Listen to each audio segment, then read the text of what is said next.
Hey guys, this is 5 easy ways to make a girl chase you. So she'll put you on a pedestal. So number one is indifference. This is particularly towards a woman's beauty. So I'm a runway model turned men's dating coach and the boss of a bunch of other models who are also our coaches. And we all agree that the number one mistake that nearly every guy makes is putting us on a pedestal because of our beauty. So this just kills our attraction to you. And even if there is some interest still, you've handed us all the power. So we know that we can play with you and just get away with anything. So in this live, we're giving you 5 killer techniques to reposition you as the prize, not her, and to get beautiful girls actually chasing you instead. So these techniques are the result of putting thousands of guys through our boot camps over the last 20 years. And ironically, these techniques work best with the most beautiful women. And that's because most guys are just way too nervous or trying way too hard to ever do any of these 5 things. Okay, so the big reason indifference is so important is that the second a woman feels like you're mainly interested in her just because of her physical beauty, she automatically finds you less desirable. So you're just too easy. You've taken away all the fun and excitement out of the chase, and it's now just boring and predictable for us. The chase actually keeps us interested and excited. So, you can watch any romantic comedy and you'll see this in action. So being interested in her solely because of her beauty shows you likely haven't dated women as attractive as her before. And it's also a big red flag for how good or not good you might be in bed or as a boyfriend. So it also makes us just feel like an object, which is offensive. And it shows you don't have any standards. And all you really care about is what we can do for your ego or, what's between our legs.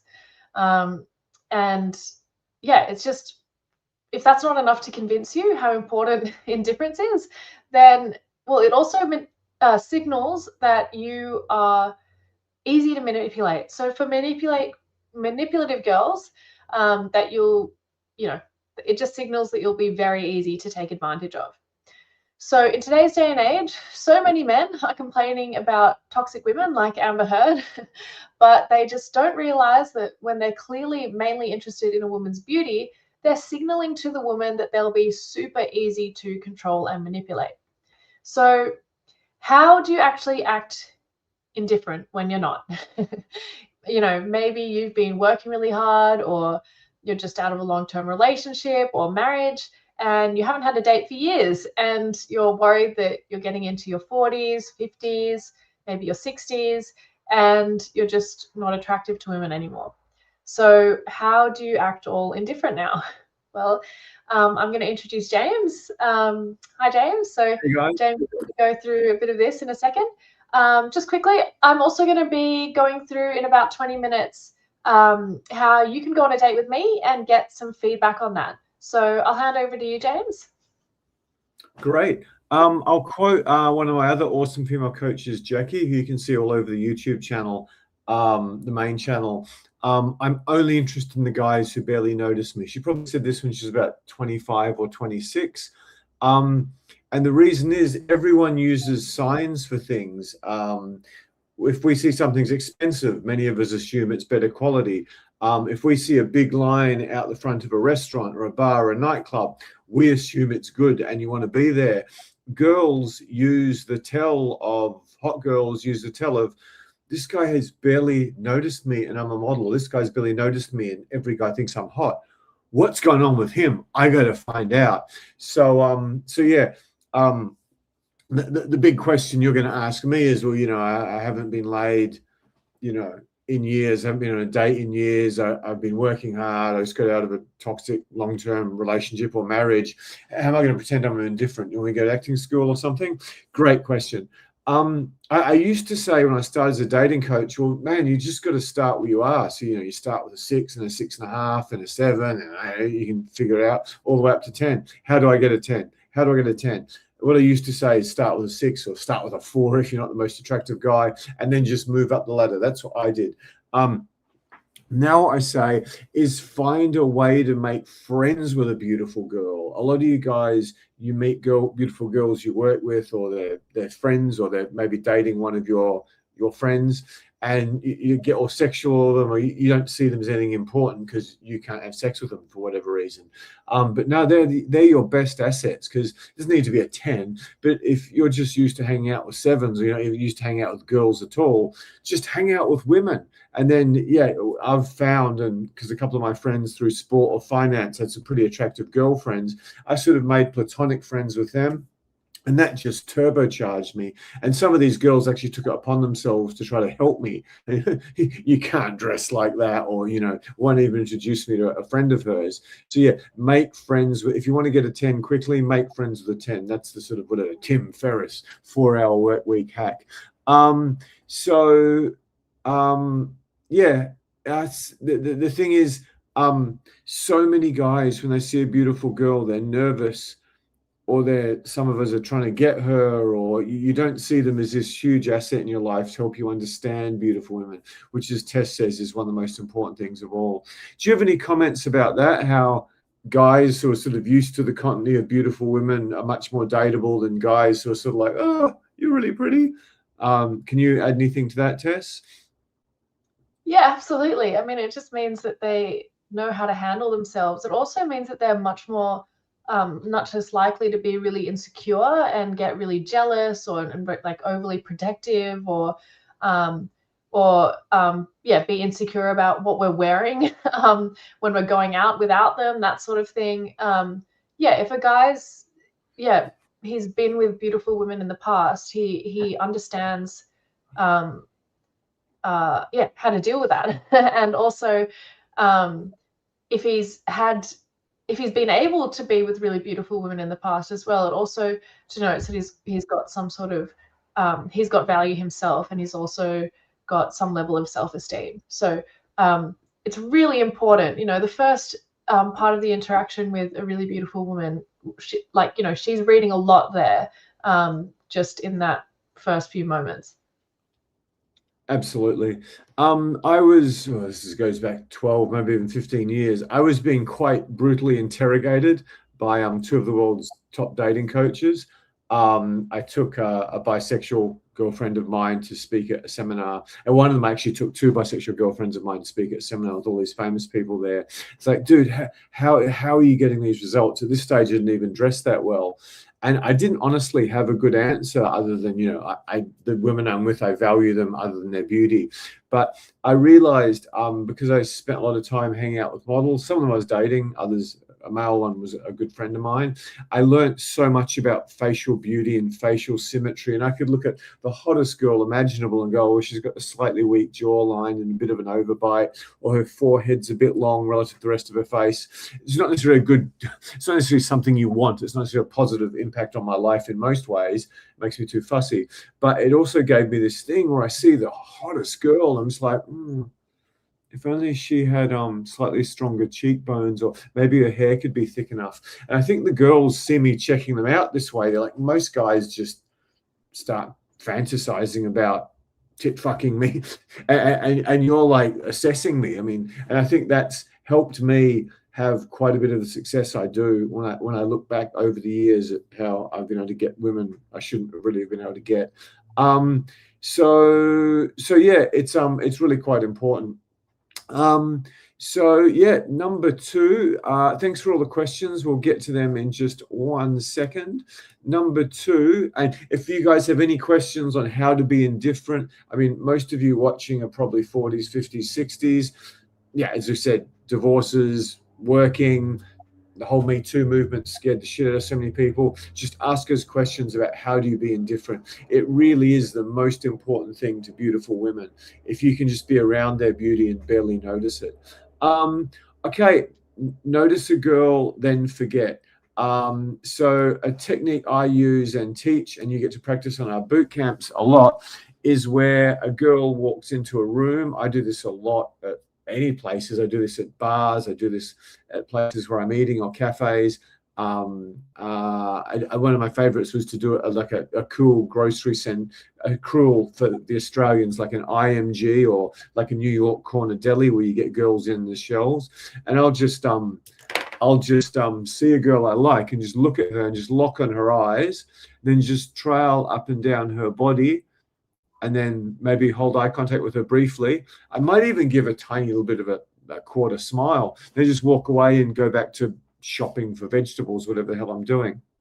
And then I mean, in many of the boot camps I've done, I do this in bars as well. And yeah, not every time, obviously, but so often the girl's like, oh, okay. And then they come up and, Tess, can you do the straw thing and the hair flick? Can you give us a quick 2-second demo of that? What's the straw thing? Oh, well, you got the straw or something. That's more at a bar. Oh, okay. Yeah, let's just say this is a bar. If I'm like... And I'll often get girls who just stand up and come around me, particularly if I dress quite well. And yeah, I took it to an extreme at the local IGA for you Australians. Just imagine a New York corner deli for Americans. And at one time I had like women slamming their little things, you know, those red things where you get your groceries, little carry shopping trolley. I had them slamming their little red carry baskets into each other for pole position after I sort of looked a whole bunch of girls up and down. So I've used this notice then forget strategy constantly. And one of my favorites is where I'm with guys who are my genuine friends, particularly if they're whatever, well presented, a bit taller, and we've got a lot in common. It's like where I'd rather talk to this guy than many of the girls, because I'm so interested in hanging out with this guy. And I'll do my up and down thing.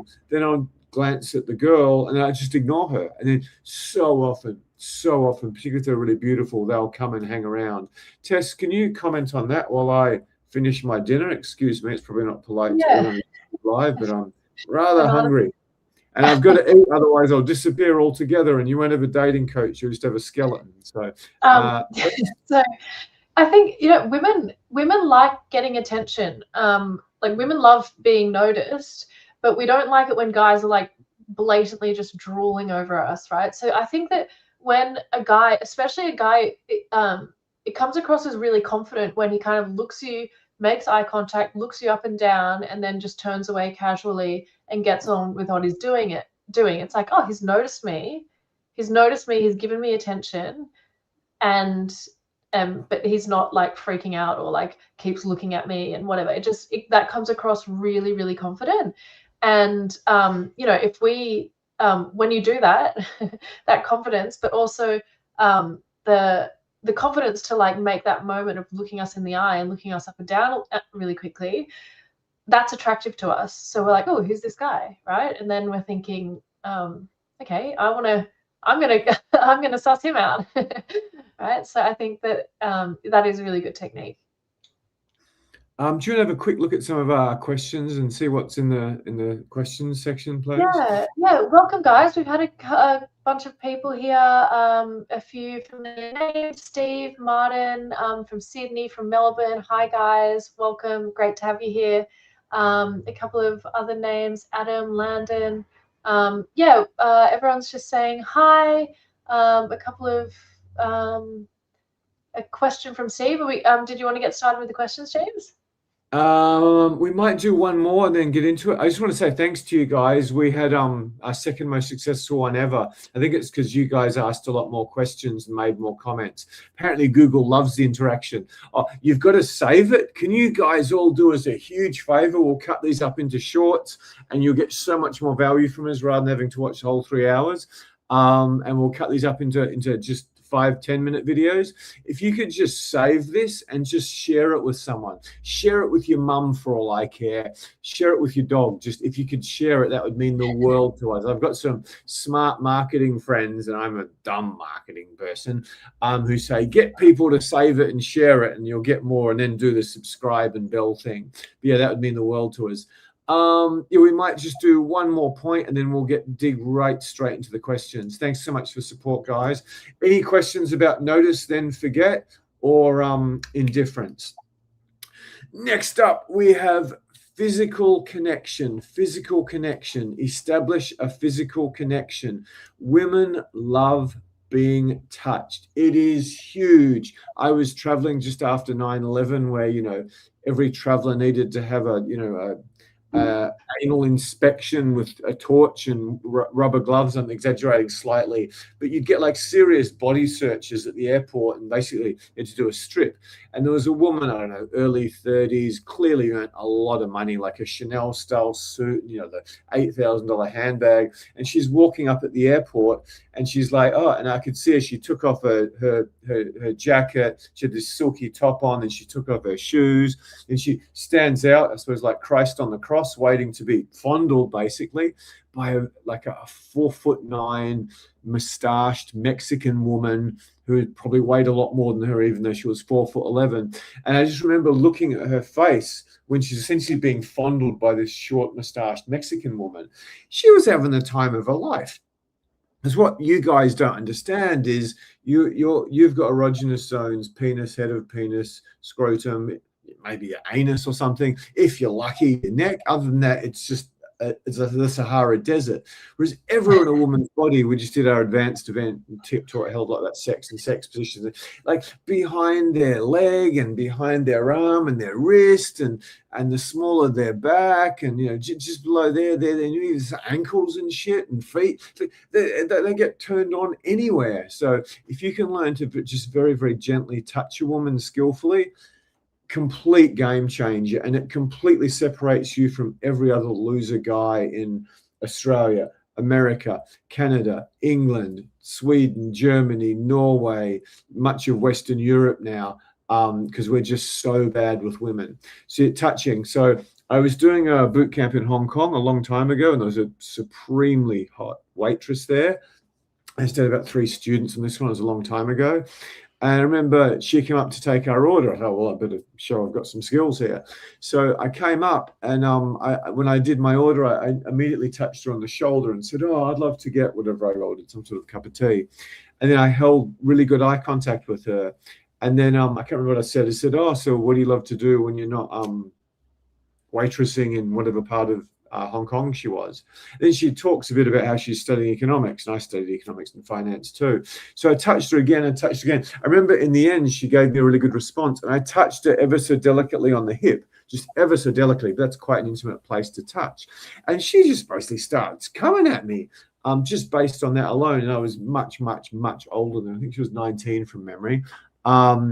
And yeah, anyway, when I got off the boot camp, I think it was the Tuesday night, I spent like Tuesday and Thursday and had a wonderful, wonderful time with her. And there were 2 girls off that dating boot camp, off that Hong Kong boot camp. But it all started with just good questions, etc., but just touching her very, very confidently. And particularly in the post-Harvey Weinstein era, if you can just touch women capably, it's like, I think in the thumbnail we said 9 out of 10 guys, you've just flown past them, even if you're 55 and below average looking, etc. Tess, you're an expert at teaching touch to men. Do you want to just, how does it make a particularly really hot woman who many guys are scared of even talking to, how does it make you feel when a guy is touching you very confidently, quite quickly, but he's also doing it in a smooth, non-sexually invasive manner? Exactly. So yeah, this is skillful touching. And for a lot of guys, who they're like, oh yeah, I've got to touch more, but women, they're not responding well to that. It's probably because you really need to refine it. So skillful touch is really important. You need to be getting a lot of feedback. This is why the transformations that we see, like on our boot camps, we're practicing touch a lot, is huge. So yeah, skillful touch, skillful, confident touching, not just confident, unskillful touching. But it's so, so important. And yeah, it's amazing, because when a guy does touch you confidently but skillfully, it's really comfortable to receive, and it's really yeah, we want more of it straight away. So it kind of denotes how confident a guy and skillful a guy will be in bed as well. Touch escalation, etc. Which is huge. It's huge. More than words, body language, physical connection, touch, all of these things really build attraction. More like conversation is great for building authentic connection, but in terms of like primal attraction, sexual tension. Touch is huge, really, really big. Thank you very much, Tess. And yeah, I'm using it all the time. One of the things we teach you in a lot of detail in our boot camp is, one of the questions is, when do you touch? The other thing about touching is I'm sort of a bit cautious to give these tips on a YouTube live. There was one of my favorite clients in a while was on the last boot camp, and he even did private training, for God's sake. And yeah, the feedback was the guy's like touching like it's a cage fight or something. He's just grabbing the girl, and his hands were too heavy, and then finally, and then he's poking them, and then it's just like he's using too much thumb. And then even 4 days later, when the guy just flew like a crazy man, lost his approach anxiety, even though he's 50 or something, approaching like the hottest girls and wherever we took him, he's still touching too hard at the end. So it takes quite a while. There's some videos we've done on YouTube, I think 3 secrets to touch, that are going to help you. But that's why we spend so like 5 or 10 hours on our boot camps. Actually, you just practice touching Tess and Natalia and Val and Coda and Andy over and over and over again until you get it right. Because when you can touch a girl smoothly, it's not like you've flown past 9 out of 10 guys. You've flown past 99 out of 100, maybe 99.6 out of 100, because most guys don't touch. And if they do, it's just so clumsy and awkward. It's not funny. So yeah, if you can just get that one right. Another huge tip, I much prefer meeting girls as I go about my day-to-day life, not even day game with the aggressive cold approach, just whatever I come upon. And one place where I've got many of the best women in my life was in bookstores.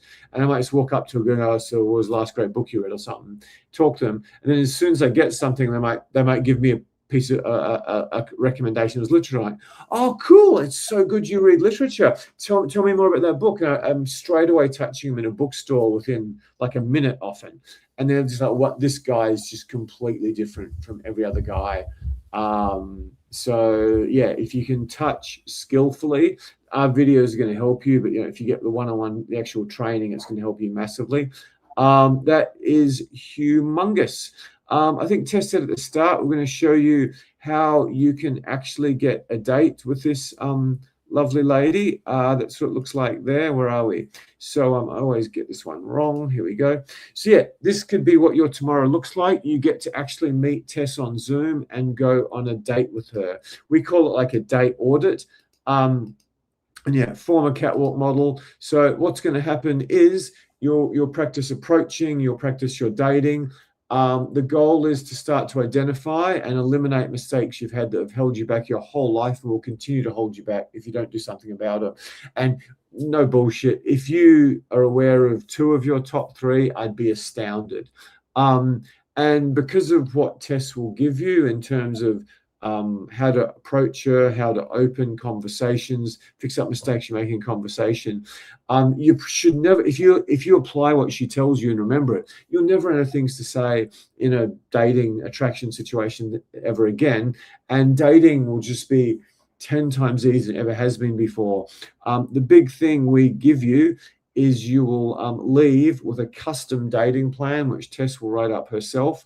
And that's where you get, it's usually 6 or 7 or 8, or some guys even 10 things, but then you'll get a top 3 action steps. And if you just apply number 1, your life will not be the same again. If you apply, the top 3, then it is literally brave new world. Even if you never talk to us or come to another YouTube again, just implementing what's in that plan is going to be incredible. So yeah, if you're skeptical, I mean, the average Australian, American, Western European guy these days, they are toast, they are done. It's all over. They're addicted to porn. They're scared off by Me Too. There's all these girls who are so freaking desperate. I believe some of these dating things in New York, you get like 500 women rocking up and like 12 men. And it's like, oh, where's all the guys gone? You scared us off. So yeah, if you can just get some skills and take action, it's incredible. So yeah, we charge $1,500 for these. We've sold quite a few during COVID. Incredible value. So yeah, all you need to do is click the link that we'll put in the chat, and yeah, you could be staring at Tess in a one-on-one call on Zoom tomorrow. If Tess could just chuck the link in the chat, and we might get on with some of the many comments and questions. Thank you, Steve. Just checking in from Sydney. Thank you very much, Martin. Thanks hi from Melbourne. Thanks, Landon. Awesome. Oh, thanks for all the support. Apparently YouTube loves this. That's behind why I think we got 2,500 views. And we had well over 500 hours of guys watching us. And I got the lighting and everything completely wrong. So well done on Tess for saving us. Okay, we've got a question from Patrick. Oh, what's this? I'll go through it, James. So question, I recently signed up to Andrew Gung Core Confidence, and he was really mean to me. I asked about approaching a woman sitting at a coffee shop. His advice was to take a photo of the girl whilst she was reading a book. There's more to this, James. My friend said, don't do that, it's creepy, and he fully reprimanded me and my friend from the app chat group and said, how dare you, this is my group, don't ever challenge me. She was reading a book and he wanted to run the photo through AI. Sorry, there's more. To see what kind of book it was, and then approach the girl and talk about the book. So I just want to confirm, taking photos of people, running images on them, of them, and then and the book and what they're reading, and then talking about the book, don't do it. So that's the question. That's the full question. Okay, so I think that if the woman were to catch you taking a photo of her, that would be a huge red flag. And also, if someone else sees you taking a sneaky photo of someone without their permission and they call it out, like it's just not good. It's really, really not good. I think the biggest thing with this is, this guy sounds really horrible, by the way, but you know, if you're relying on the knowledge that you have about the book to impress her, that's really not going to go a long way. You know, if I think that just asking her about the book and being engaged with that and sounding interested is much better than being like, oh, this is the superficial you know, bio, like, you know, brief information that I know about this book, because then she'll think that you've read the book, and if she starts asking you deeper questions, you haven't read the book. It's like, it's not going to work. It's a lie. It's really, that is terrible advice. Yeah, so best thing to do is don't pretend you've read the book. Just go say hi, and if you want to use the book as a topic of conversation, ask her questions about it. Like, oh, cool, what's the book about? Are you like, what are you enjoying about it most? Blah blah blah blah. Like, just show that you're interested. Yeah, James, do you want to add on to that? I'll be diplomatic about this. The other consideration is women, particularly hot women, are dramatically more sensitive to energy.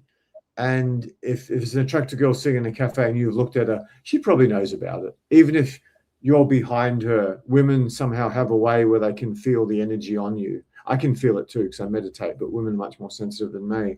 So if she senses energy coming from over there, and then some guy's pulling his phone out and pointing it at her, I mean, she might report him something. I mean, there's been so many people dragged. Westfield had to hire a whole bunch of security because of these idiots running around just being morons, some of them with stupid hats.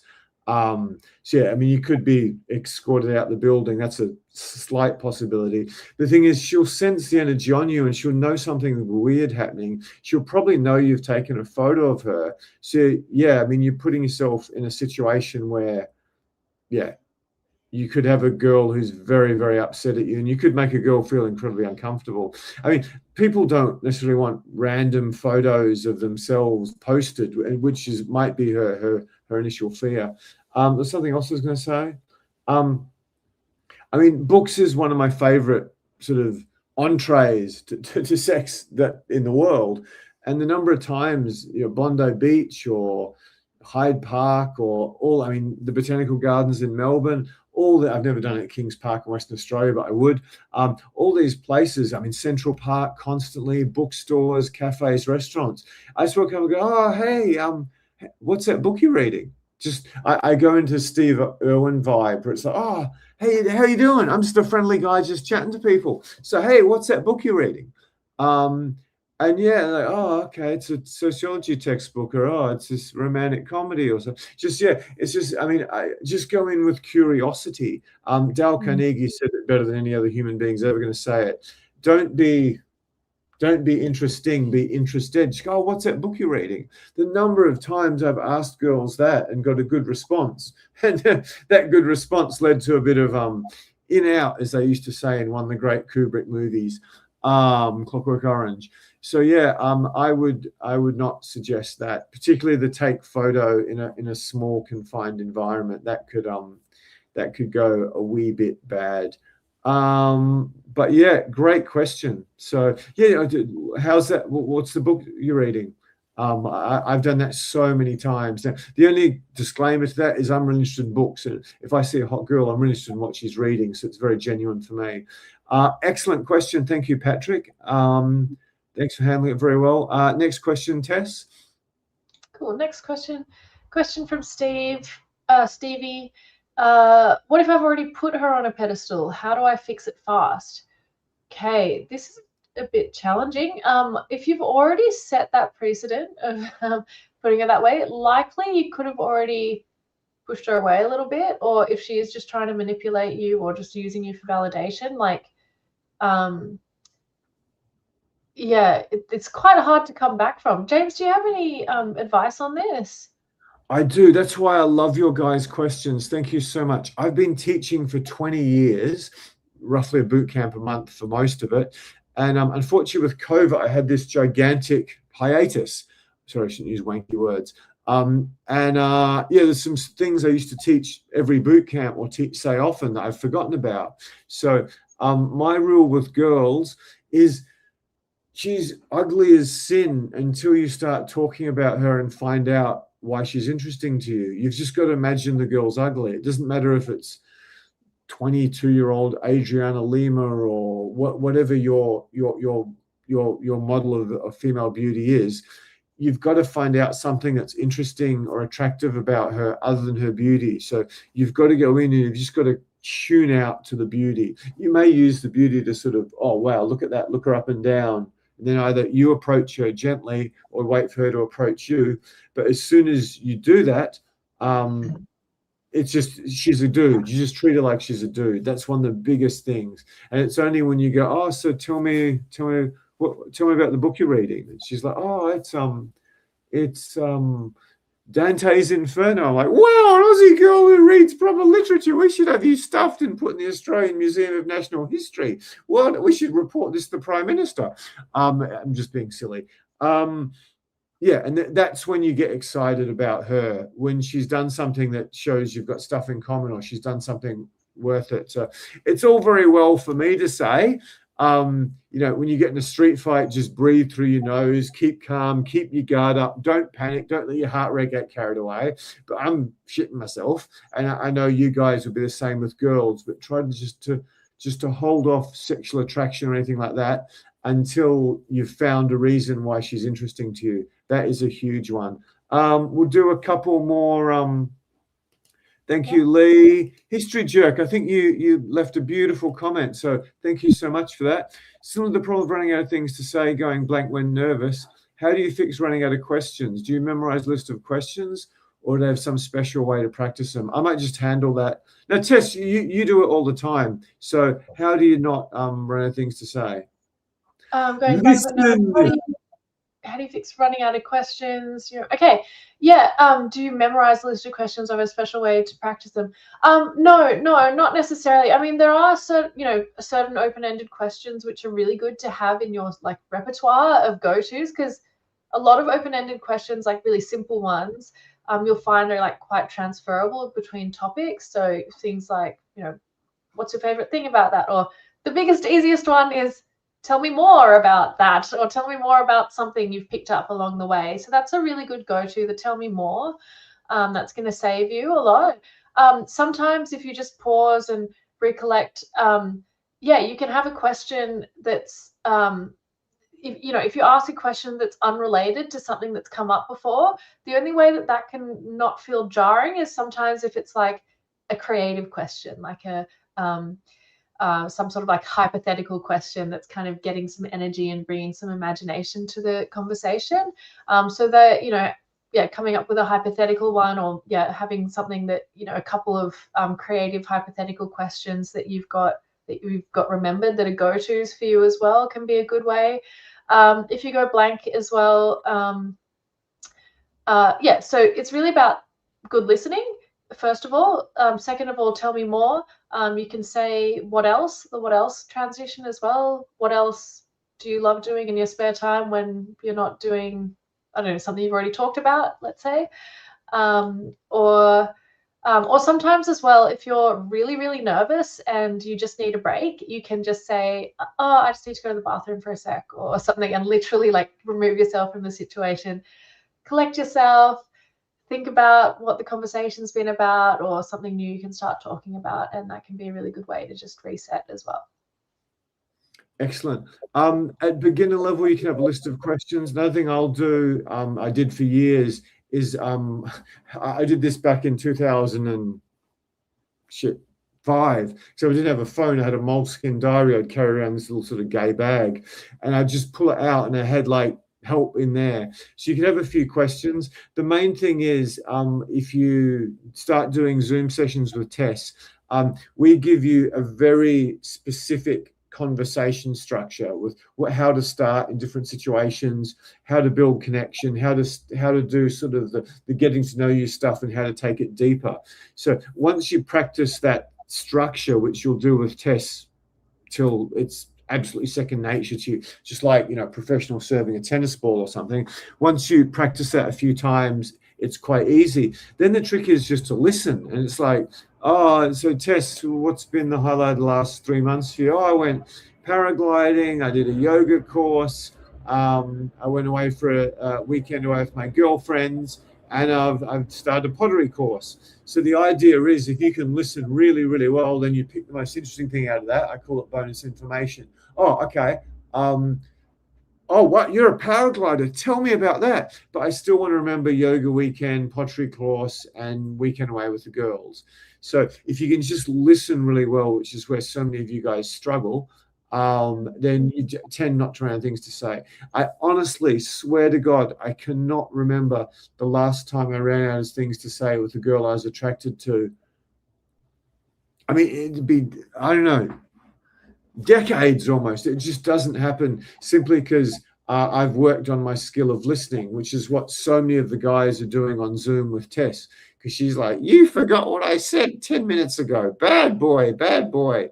And she has her little virtual riding crop where she spanks them. Now, if you do the boot camp with Tess, you screw up, you get spanked with a riding crop or a paddle. Tess just does it because her job, but Natalia really gets into it. She gets a lot of satisfaction from spanking the naughty boys. So if some tall, hot Russian ex-pro volleyball player model spanking you or something, you might want to click the link below and see how you can. Anyway, I'm just amusing myself. We'll do a couple more questions. Thanks for all these great questions, guys, and we'll get back to the core content. A couple more questions. Okay, so so this question from Virtual, how do I balance being indifferent while still showing genuine interest? That's a great question. So obviously you don't want it to think you have zero interest whatsoever. James, you might have a good answer for this. It's similar to the last question. Forget she's beautiful. Just ignore it. Put it out of your mind. For those of you who are as old as this fossil sitting here, I remember there's an episode of The Brady Bunch where I think someone was doing a driver's test.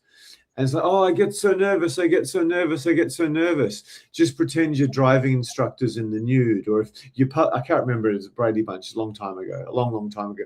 Tess, do you know what the Brady Bunch is? I do. Yeah. Okay, I'm just wondering if that lasted.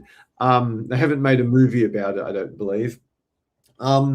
Or if you're public speaking for the first time and you're terrified, just think of everyone as naked. So if you're talking to a really hot girl, don't use the Brady Bunch method straight out and pretend she's naked. That might result in some little things getting erect in the wrong places at the inopportune times. But yeah, just think she's ugly. I sometimes tell guys on the boot camp, just pretend Tess is some butt ugly guy in a tight blue singlet with hairy fucking plumber's crack hanging out, with a case of VB he's going through. VB is an Australian beer for the Americans. And he's just some disgusting hairy dude with hairs coming out his nose. Can you imagine that? And then I do that and the guys don't get it on the boot camps. And I sit down and they approach me. And then they're really smooth when they're talking to me because they presumably don't want to bang me. Otherwise, they're invested in the wrong program.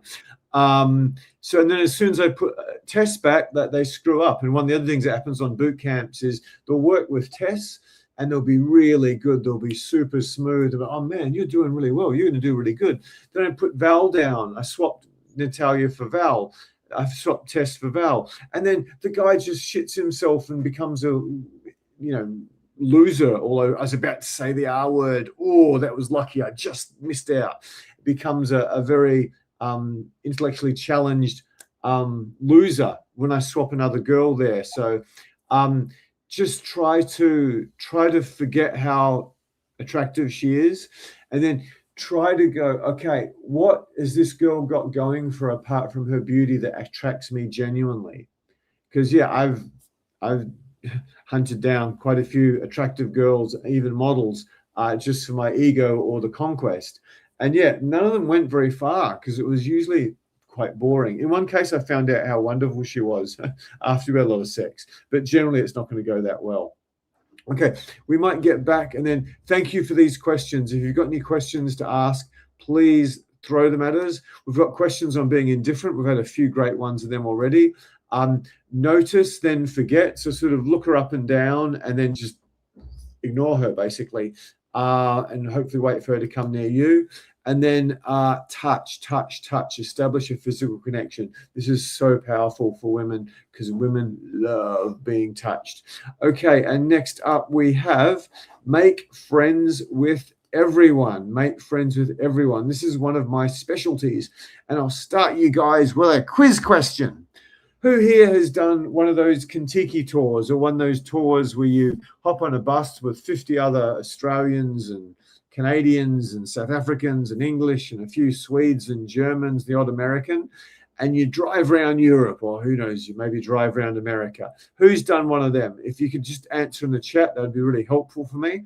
Well, anyway, that's what it looks like. You got roughly 30 women, 20 men. You put them on a bus, you fill it, you take them to every bar that you go past, and you get them drunk, and they all try to fuck each other. That's basically Kentucky Tour's business model. So when a whole bunch of girls come onto those tours, who do they actually want to have sex with? Is it A, the tall, handsome hedge fund manager, B, the tall, handsome brain surgeon, or C, the tall, handsome professional Australian rules football player? Which one of those three individuals do all the girls want to have sex with? Can everyone guess? The answer is D, none of the above. They want to bang the bus driver from Parramatta because he's the highest status individual in this situation. Now, you can see the way Tessa's laughing because she understands female psychology. Most of you watching on YouTube don't. That's the truth. That's the truth.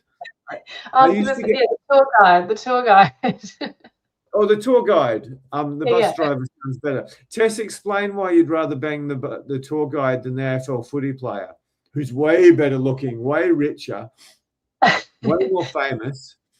Just so the tour guide who's in that scenario, he's the leader. He's the alpha, let's say.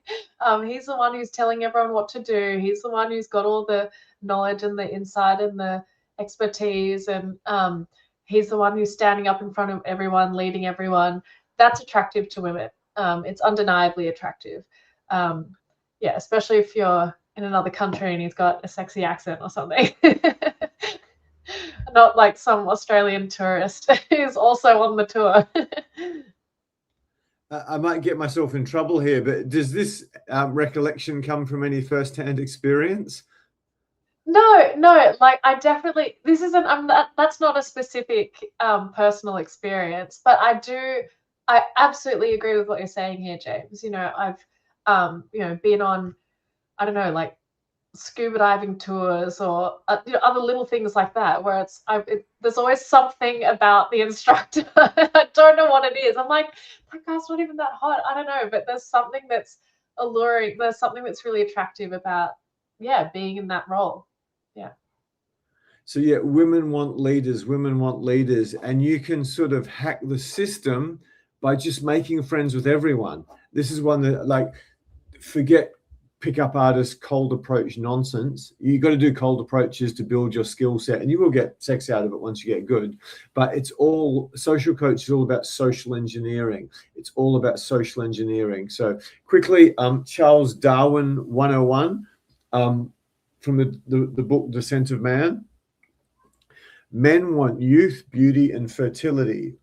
Men want lots of women. Women want confidence, and they basically want to fuck their way up social hierarchies and get the best man.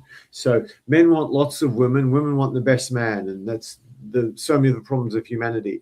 So yeah, I mean, examples with myself. I do yoga. A bunch of clients of mine do dancing, and dancing is probably even better for girls, but I don't like dancing. So I don't do things I'm not really that interested in just to meet girls, but I do like yoga. It's not as good as dancing for meeting girls. You don't get to hold them and dance with them, but it's worked very well for me. So there's been a bunch of yoga studios, one at Bondi Beach, one at Bondi Junction, one to a less extent at Surrey Hills, where I didn't sleep with any girls because it was a great studio, and that was sort of my home studio, where I intentionally made friends with, flirted, all the stuff you can imagine, with a hot instructor. But I didn't do this in order to get her. I did this for clickbait, which some people might say is a bit manipulative and whatever. But yeah, I got a lot of sex out of it.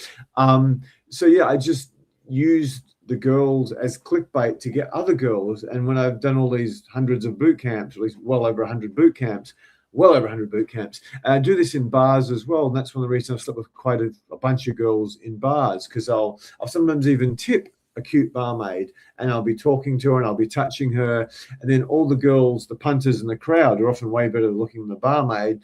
They see the barmaid throwing themselves at me, so they throw themselves at me because she's higher status in the room.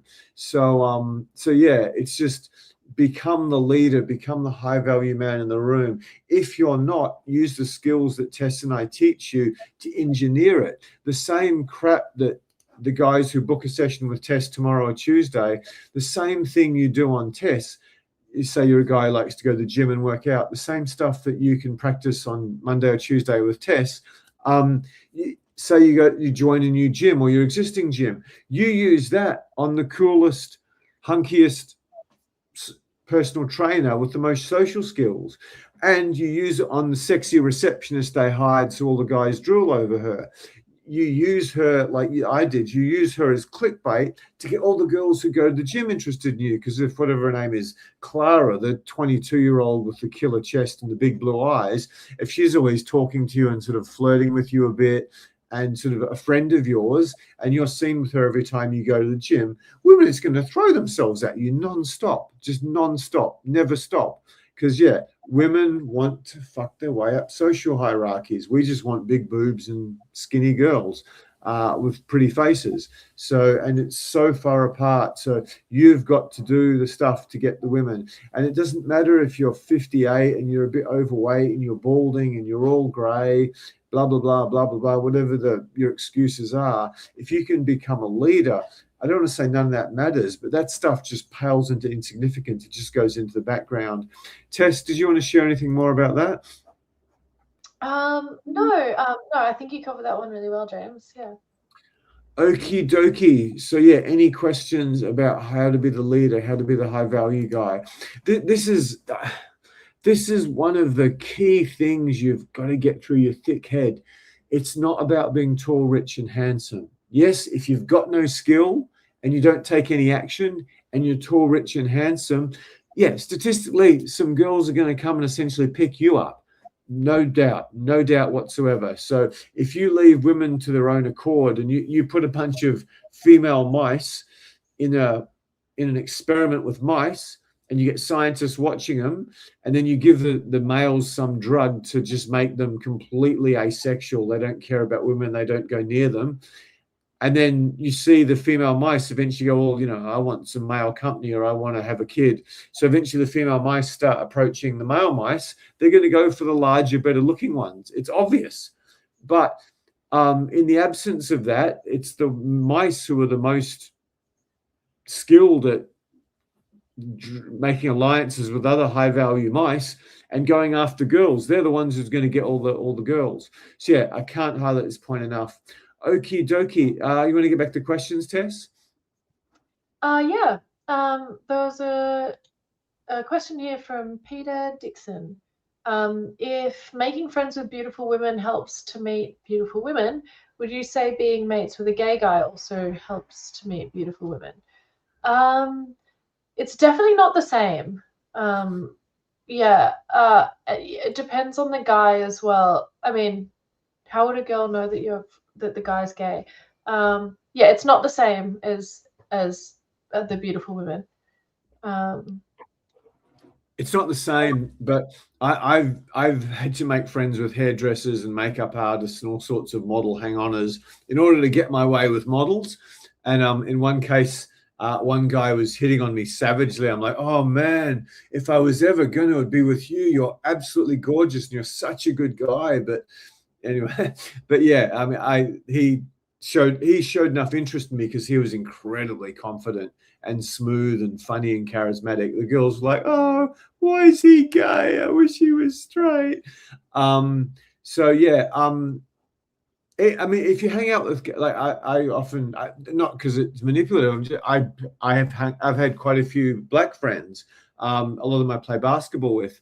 And yeah, you tend to get a lot more girls than you do black guys. If you hang out with a gay guy, you tend to get a lot more girls just because it's like, oh, well, he's not one of these sort of homophobic, racist, fucking hates, people who aren't wasps type dude, which a lot of us still are a wee bit.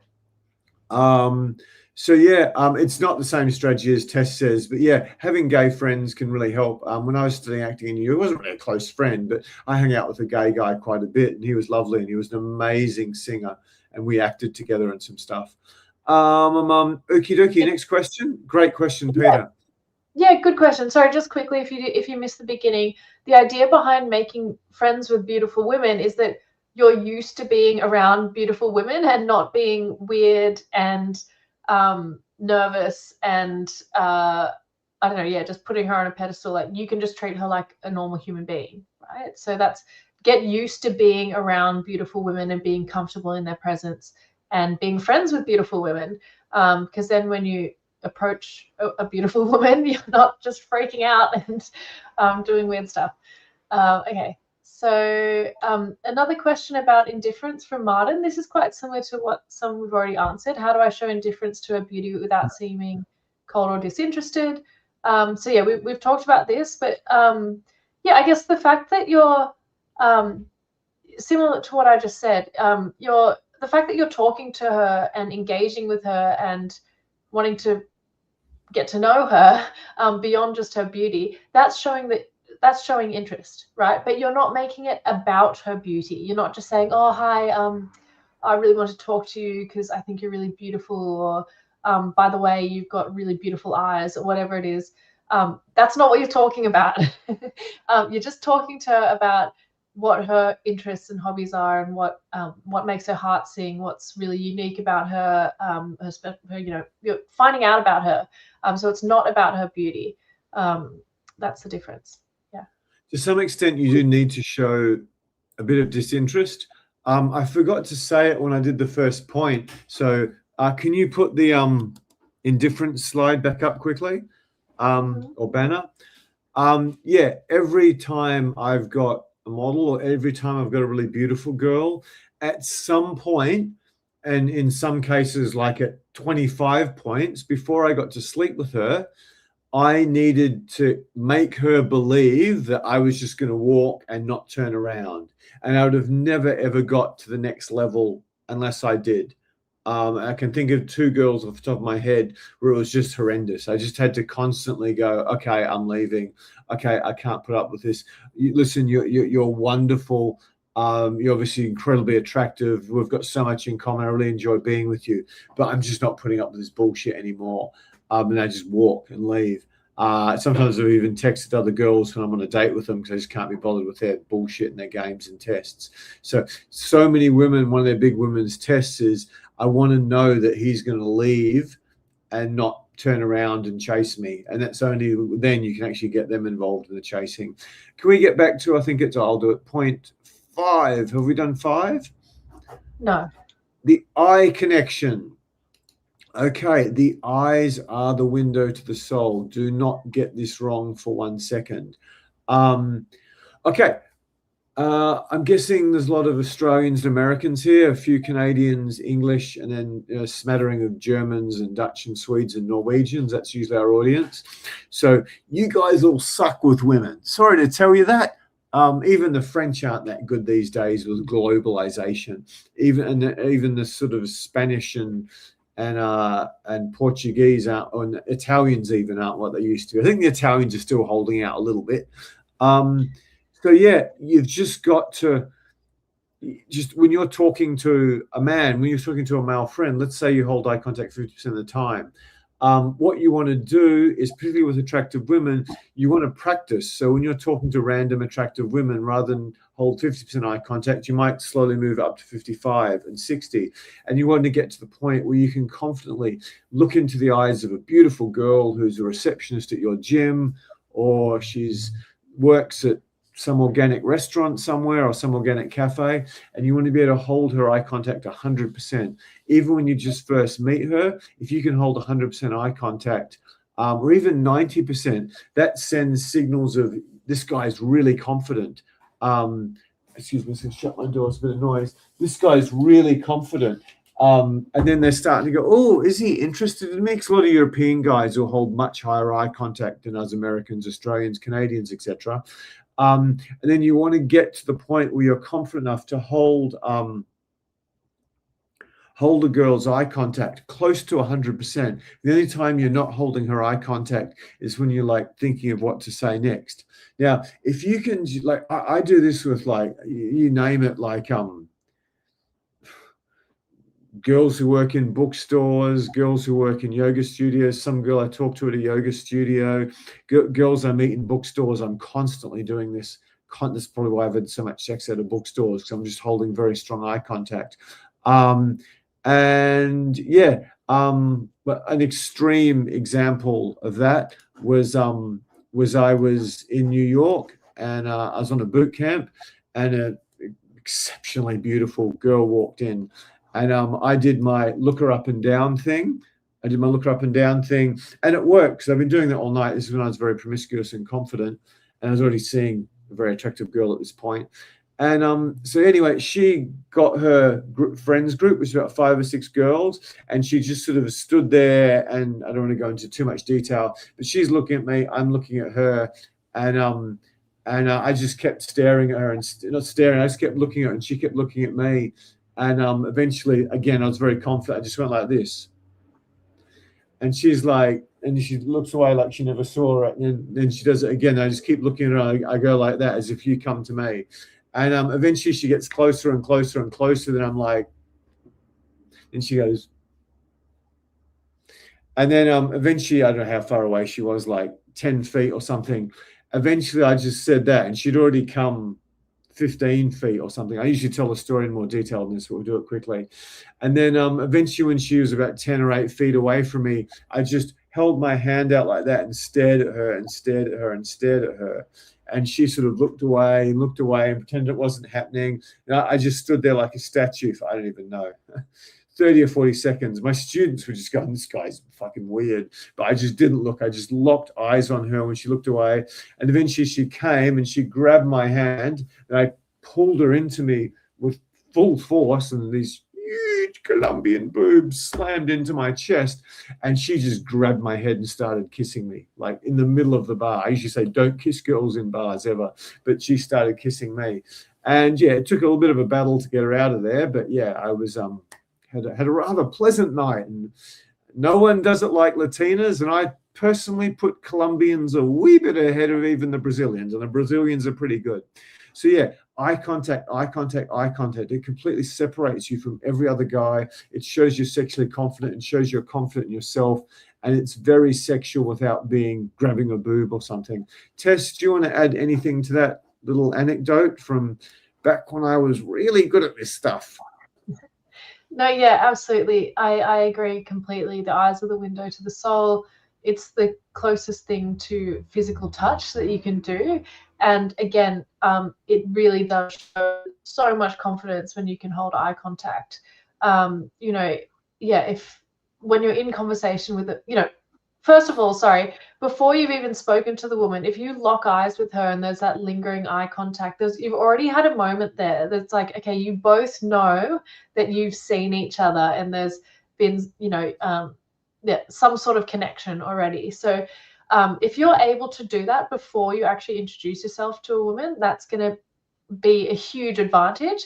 And then, yeah, during the conversation again, like eye contact, the more you can give, the more focused and present she feels like you are in the conversation, and the more personal it feels. So it's this, yeah, eye contact is huge in the interaction.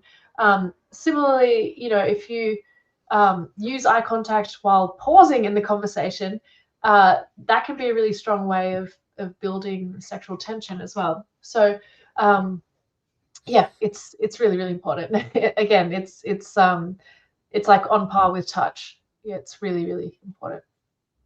Yeah, there's the stuff Tess and I just talk about relentlessly, like touch, eye contact, body language, elite level conversation skills, reading women's signals, understanding female psychology, understanding how they test, having a date plan, dressing the way we teach you.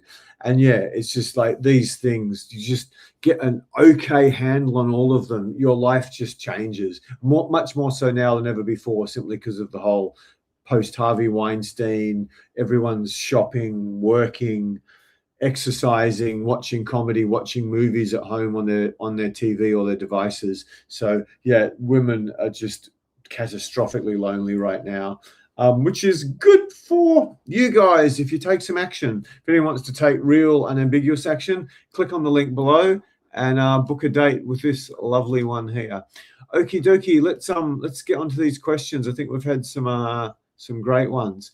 Yeah. Some nice comments there, I think.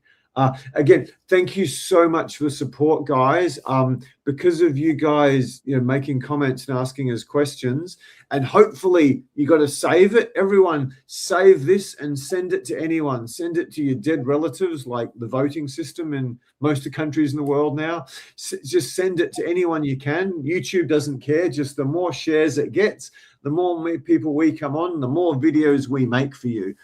We'd be doing this twice a week if we got more views, because I kind of enjoy them, and I think Tess does too.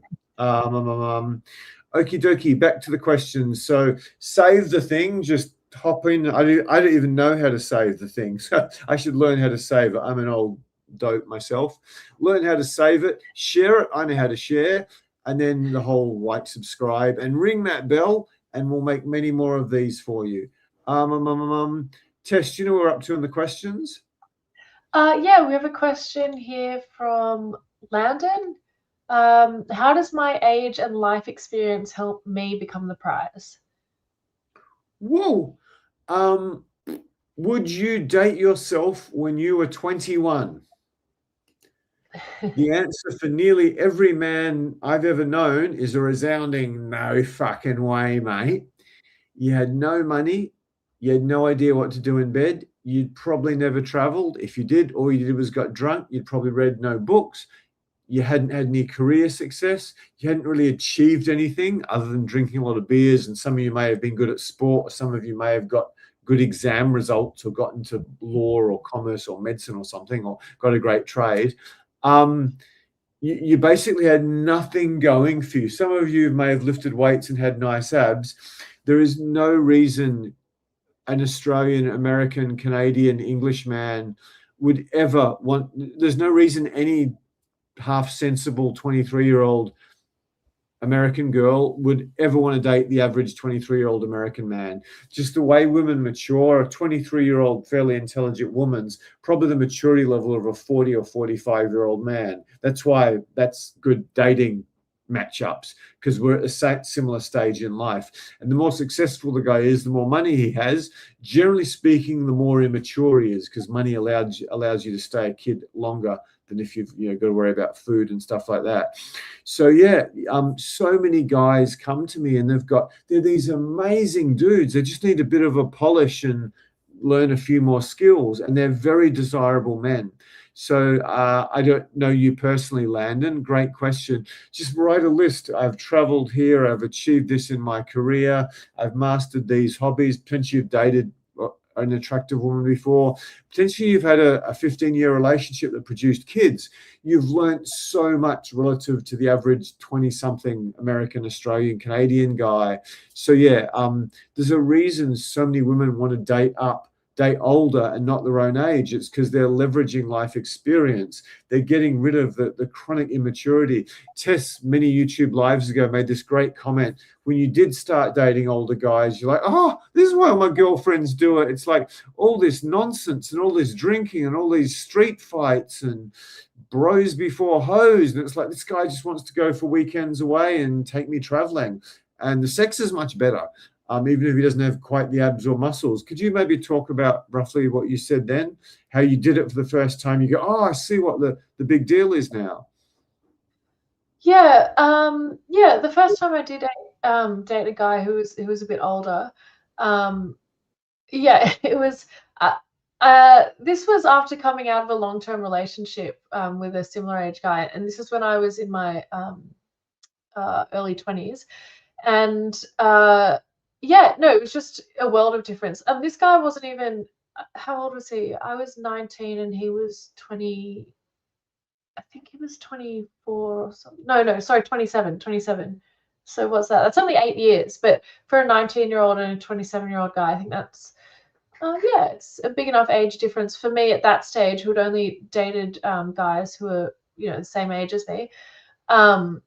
To feel significantly different. And this guy just, he had his life in order. He, he had a career. He knew what he wanted in life. He had self-esteem. He was, he wasn't insecure. That was a big one. That was huge. Actually, come to think of it, that was probably the number one thing that was so attractive to me about this guy, that he wasn't insecure. So yeah, relating back to your question, how does my age and life experience help me become the prize?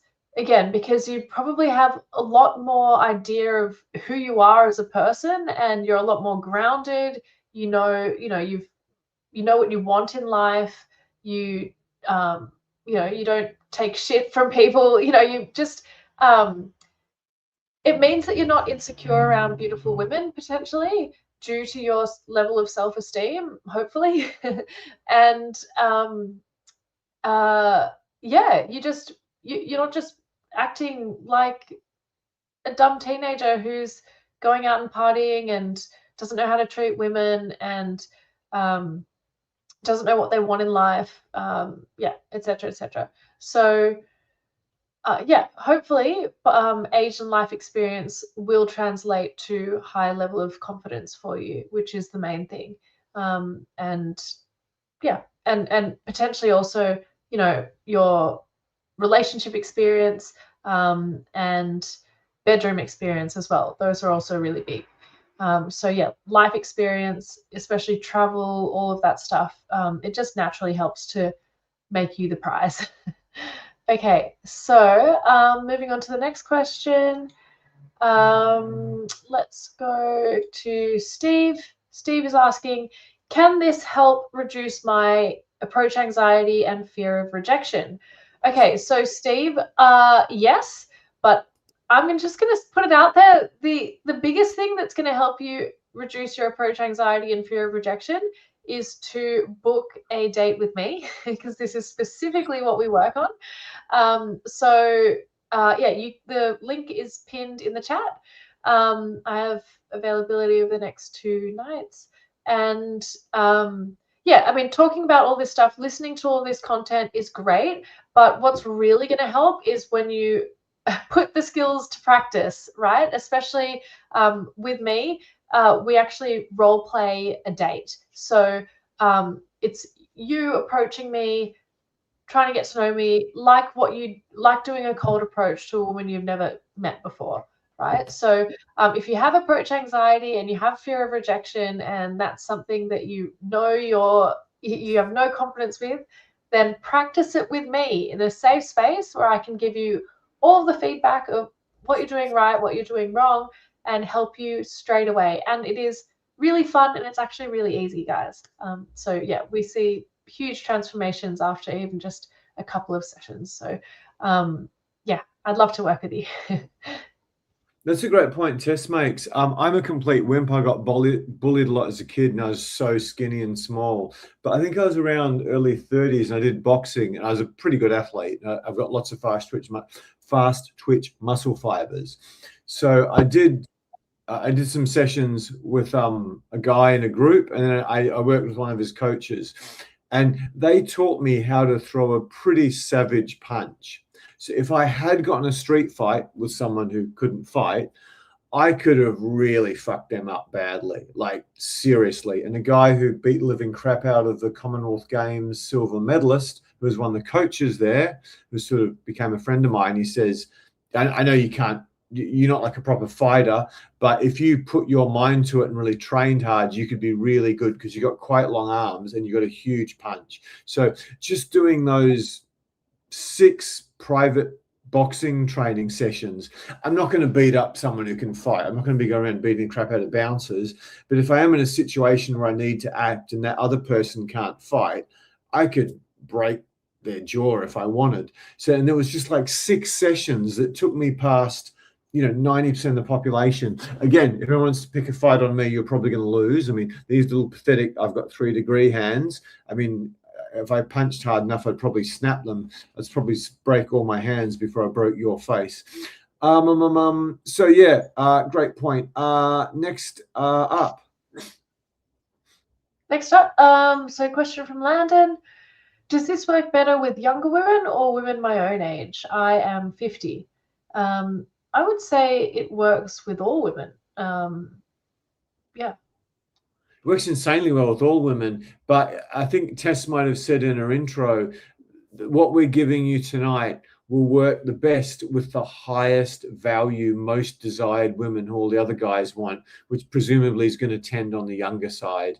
I'm not saying there's not beautiful women who are in their 50s. What's her name? Christy Turlington is still very, very beautiful woman, but I don't know if I want to have sex with her. I certainly did when she was 24. But yeah, it's going to be most powerful with younger women, but it'll work on all women. Exactly. The reason that is because women who are really beautiful and know it because they hear it all the time. Everyone's saying, "Oh, you're so beautiful," and whatever. Guys are always drooling over them. This is why a man who's indifferent and not just putting them on a pedestal stands out to her, because it's different, and she's like, "Oh, why is he different to other guys?" That's alluring, right? But on the other hand, if there's a woman who's 50s, who's maybe past her peak physically, or also on the lower spectrum of attractiveness, let's say, she's probably not used to getting a lot of attention from a man. So that's why it's a little bit different there. If you put that woman on a pedestal, she might actually really enjoy it because that's never happened to her before, right? So this is why what we're talking about here is quite specific to quite physically attractive women. Excellent point, Tess. If you got yourself a fatty, but she's got some really pretty eyes, tell her. It might be the highlight of a week. Or she's got a really beautiful smile. Tell her. Just tell her. It might be the highlight of her week. Having said that, telling a hot girl she's got a beautiful smile, a lovely smile, I don't know if that's as sexual as some other things. Certainly eyes are very sexual. If you say she's got beautiful lips, that's very sexual. Yeah, just if you're an 8 and you want to get 6s, these rules don't necessarily apply. Just flatter her about her beauty, and that will work really well for you. Again, this isn't mathematics. It's not 2 + 2 always equals 4 under any situation whatsoever. You get a very insecure, beautiful girl, and maybe physical compliments will work on her. But generally speaking, after surveying like dozens of women, like including 50 women I've hired and paid and trained to be coaches, generally don't talk about how attractive a girl is with a girl who's attractive. This was a good question. Hypothetically, I introduce myself, ask questions that evoke emotional response and elicit connection between the two of you. Begin touching gently and lightly once she's invested. Yes. Would you say step 4 is to sexualize the conversation? Or there's a part 2. Can you get the part 2? Yeah. So would you say number 4 is sexualize the conversation, or does good conversation and physical touch get you to the close? Okay, this is one of these mathematics things. Not every man's the same. For the vast majority of guys I coach, your average is like an engineer, a doctor, a business owner, or maybe some sort of tradesman with a business.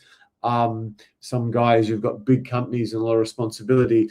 Generally speaking, do not try to sexualize the conversation through talking.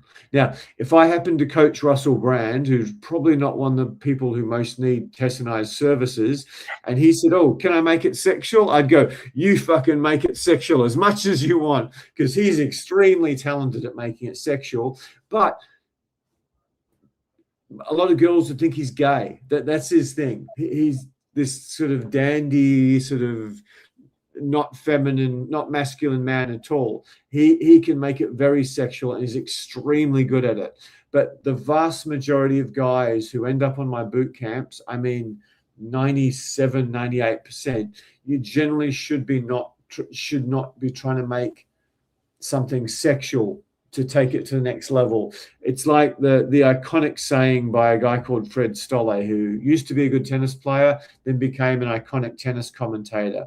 Don't do more than you need to win the point. If she's on a date with you, let alone a second date, she's waxed her legs and changed her outfit 5 times and changed her bra 6 times. She might have even waxed her innards. Just don't screw it up. Just ask good questions, connect with her, touch, and have a date plan. You can throw in some sexual stuff, and that could work really well. It has for me sometimes, but it could absolutely screw up something that was close to a sure thing by just trying to make it sexual in a forced way. Some actual anecdotes from my life. I met a model in the US who was studying acting, and I thought she was going to be one of the great women of my life. And I took her to my usual date plan in New York. I took her to a beautiful park in the Lower East Side and sat beside her and sat behind her and rubbed her neck a bit, and then sort of lay down beside her. And then as I was doing the massage, I told her a really sexual story about me tying her up and doing X, Y, and Z to her. And that worked like a motherfucker. And she was back in my place a couple of hours later and had some of the best first-time sex of my life in English-speaking country. But I've copied that strategy many other times when it looked like I was on a good path to probably get the stuff I wanted in the bedroom, and the girl just didn't even make it to the bedroom. So it's a high risk, potentially high return strategy, but it's a high risk, high strikeout strategy. So James from Social Coach and Tess from Social Coach recommend for the majority, not all of our clients.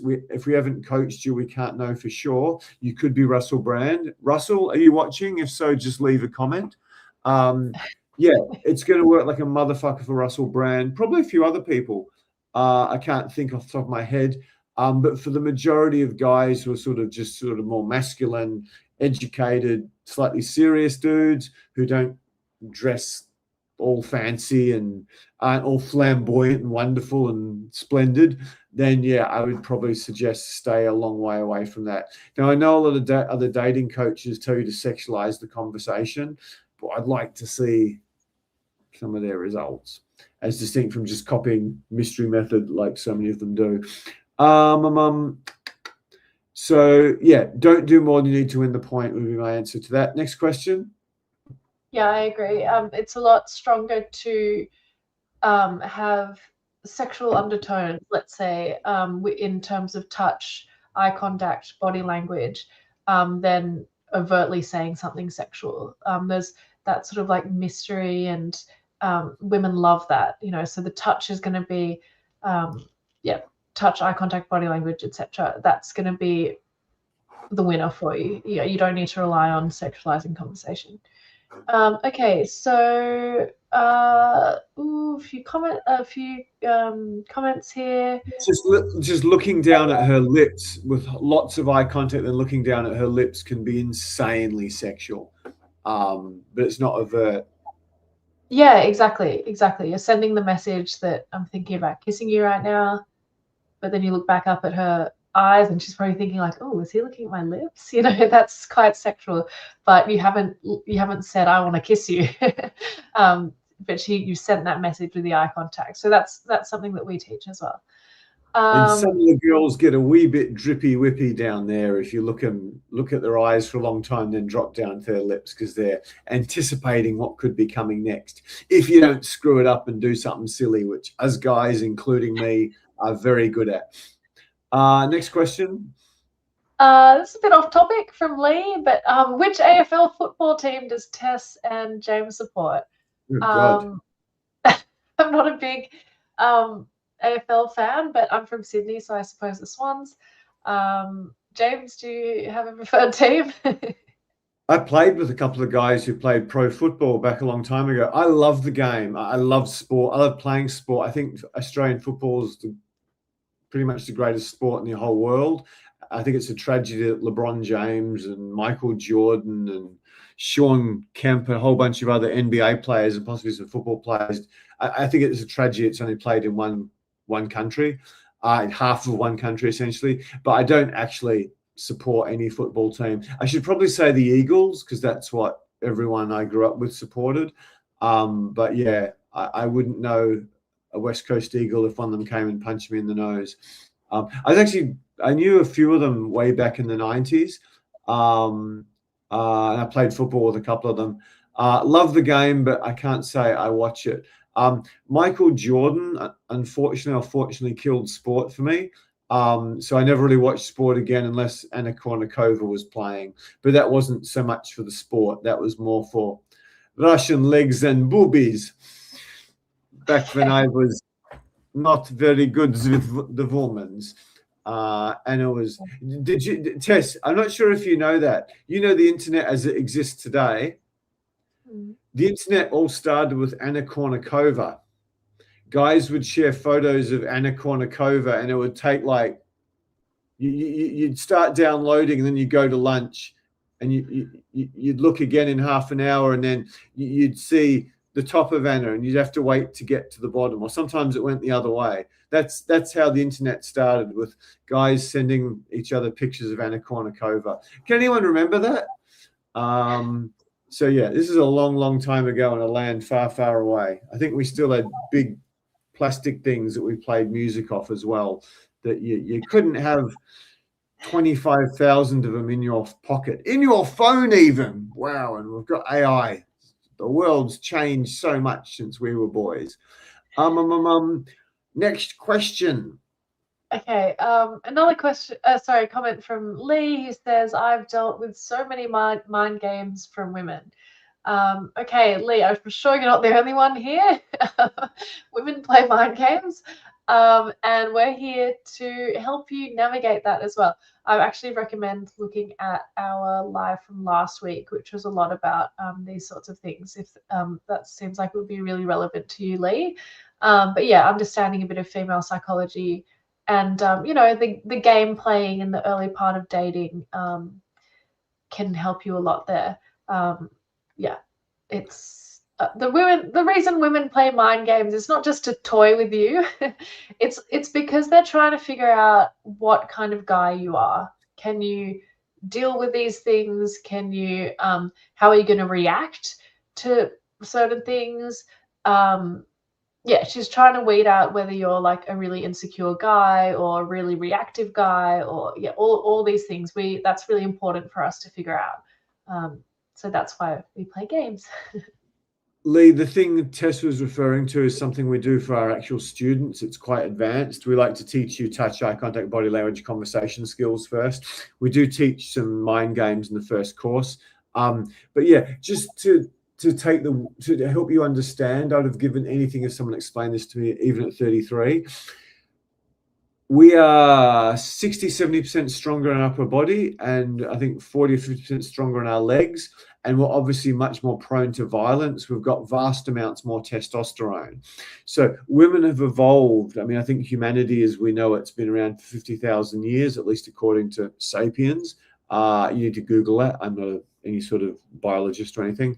So 50,000 years, the only way Tessa's mum and grandma and great grandma survived is they were very good at getting what they want from men in sneaky, subtle, manipulative ways, if that makes sense. So they've got all these tricks. I was thinking about one when I went back to Perth, the city I grew up in, and the sister of a girl I broke up with when I started traveling, she calls me out the blue and goes, "Oh, hi, is this James?" I go, "Yeah." And she goes, "Is this James Smith?" I'm like, "No." And she goes, "Oh, who is it?" And my spidey sense could almost tell me something was up, because I was in Perth. And she goes, oh, how you get? She pretends that she's just done a missed call. So women have all these little sneaky things they do to get men to do what they want. The reason they are sneaky is because they generally can't just punch you or something, or just grab you in a headlock or slap you and get you to do what they want. They need to come up with clever, sneaky, manipulative ways. And many women will use these tricks, not necessarily for evil, but just to understand what sort of a guy you are or what you want from them, or even to keep you on their toes in a relationship if they feel like they're not getting enough energy. But there's a whole other subset of women who use it as gold diggers to control and manipulate men who they want to extract resources from. And some like nasty, psychologically damaged women will just be very mean to men purely for the sport of it. And they do exist. So yeah, they are tiring, but yeah, as I keep saying to my students, if you don't like women's tests and games and manipulations, learn to love the taster dick, because there's not many alternatives. As I probably said before, 98-year-old John is still getting led around the garden path by 97-year-old Dorothy after they've been married for 76 years. It just doesn't fucking go away, these women's games. They never stop with them. Anyway, next question. So you got to learn to pass them and understand them.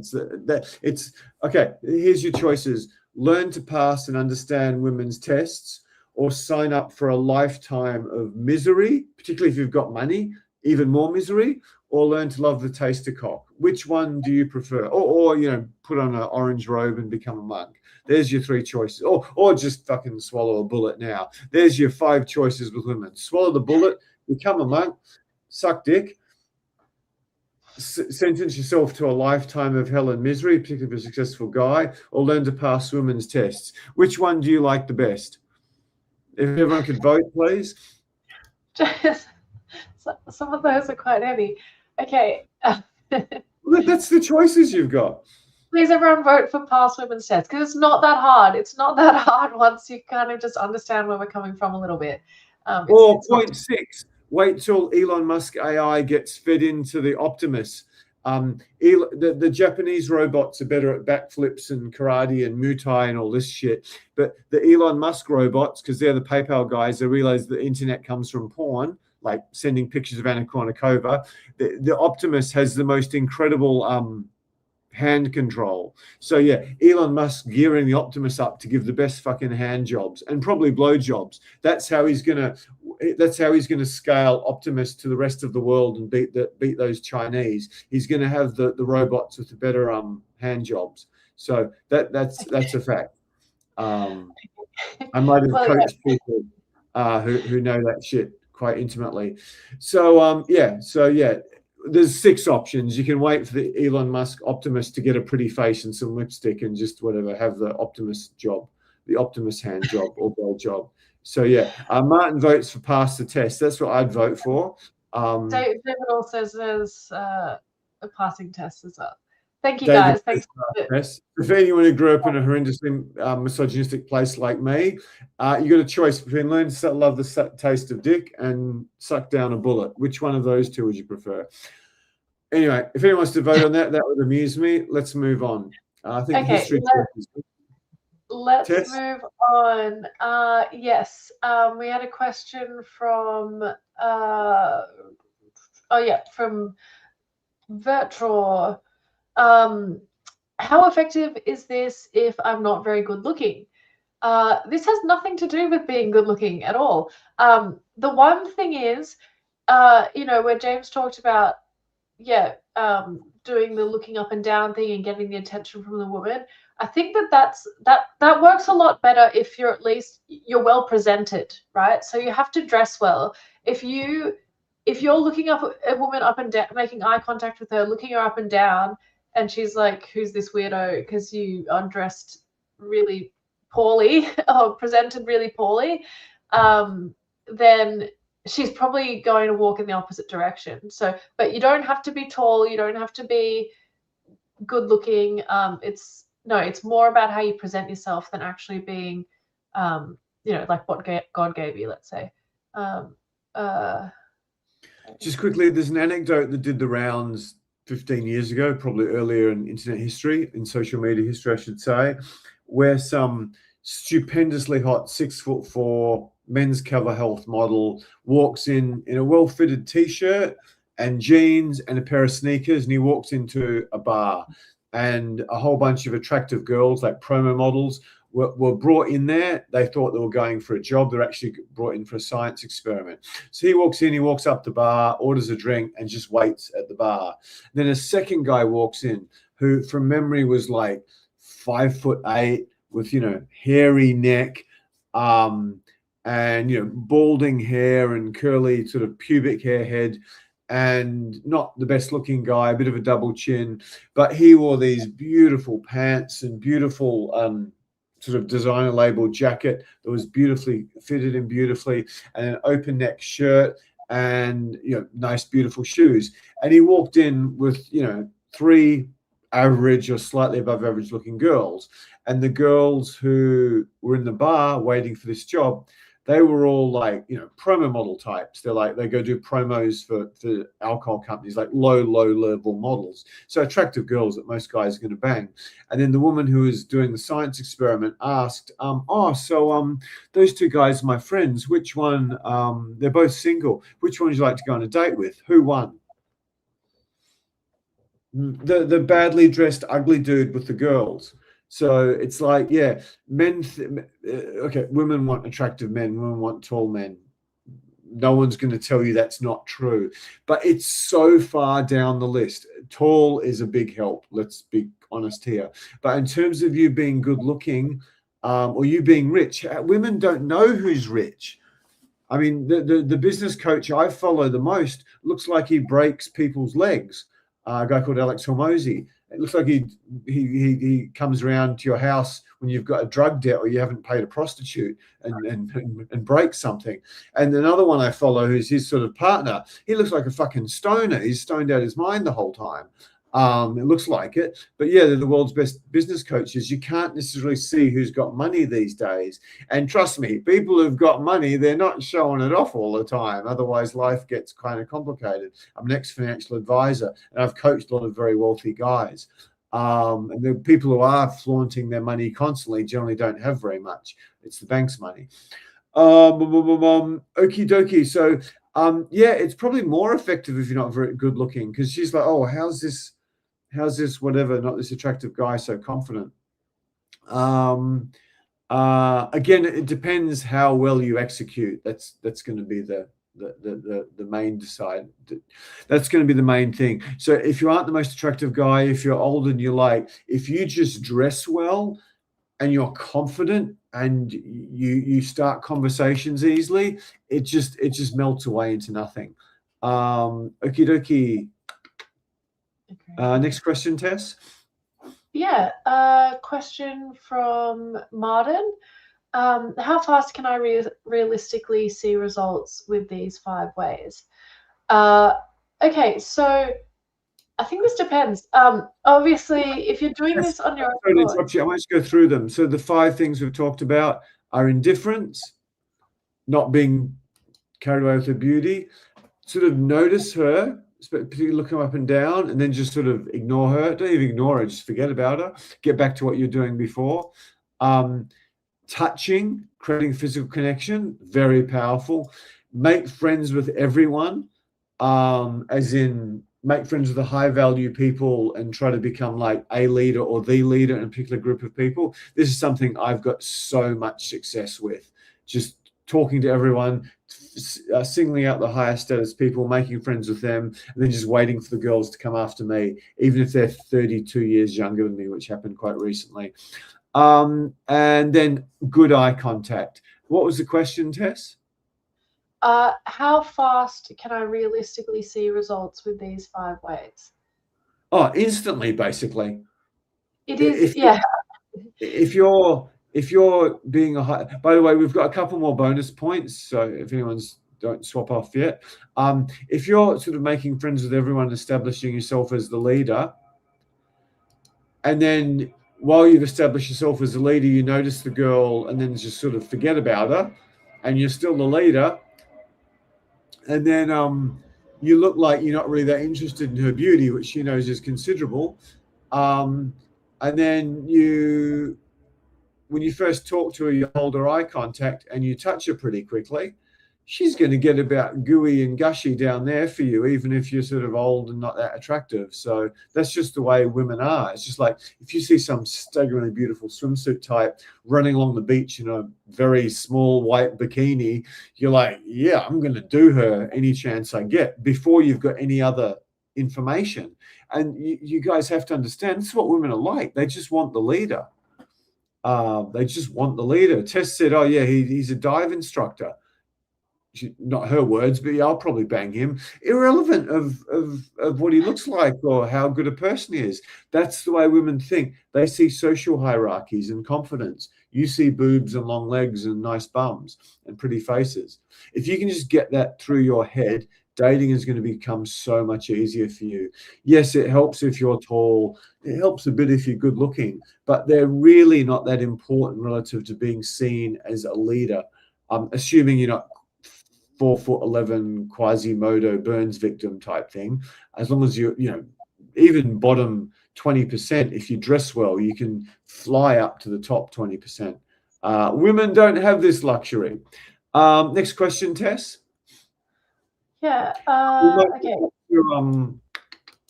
Might get back to the next thing. Sure.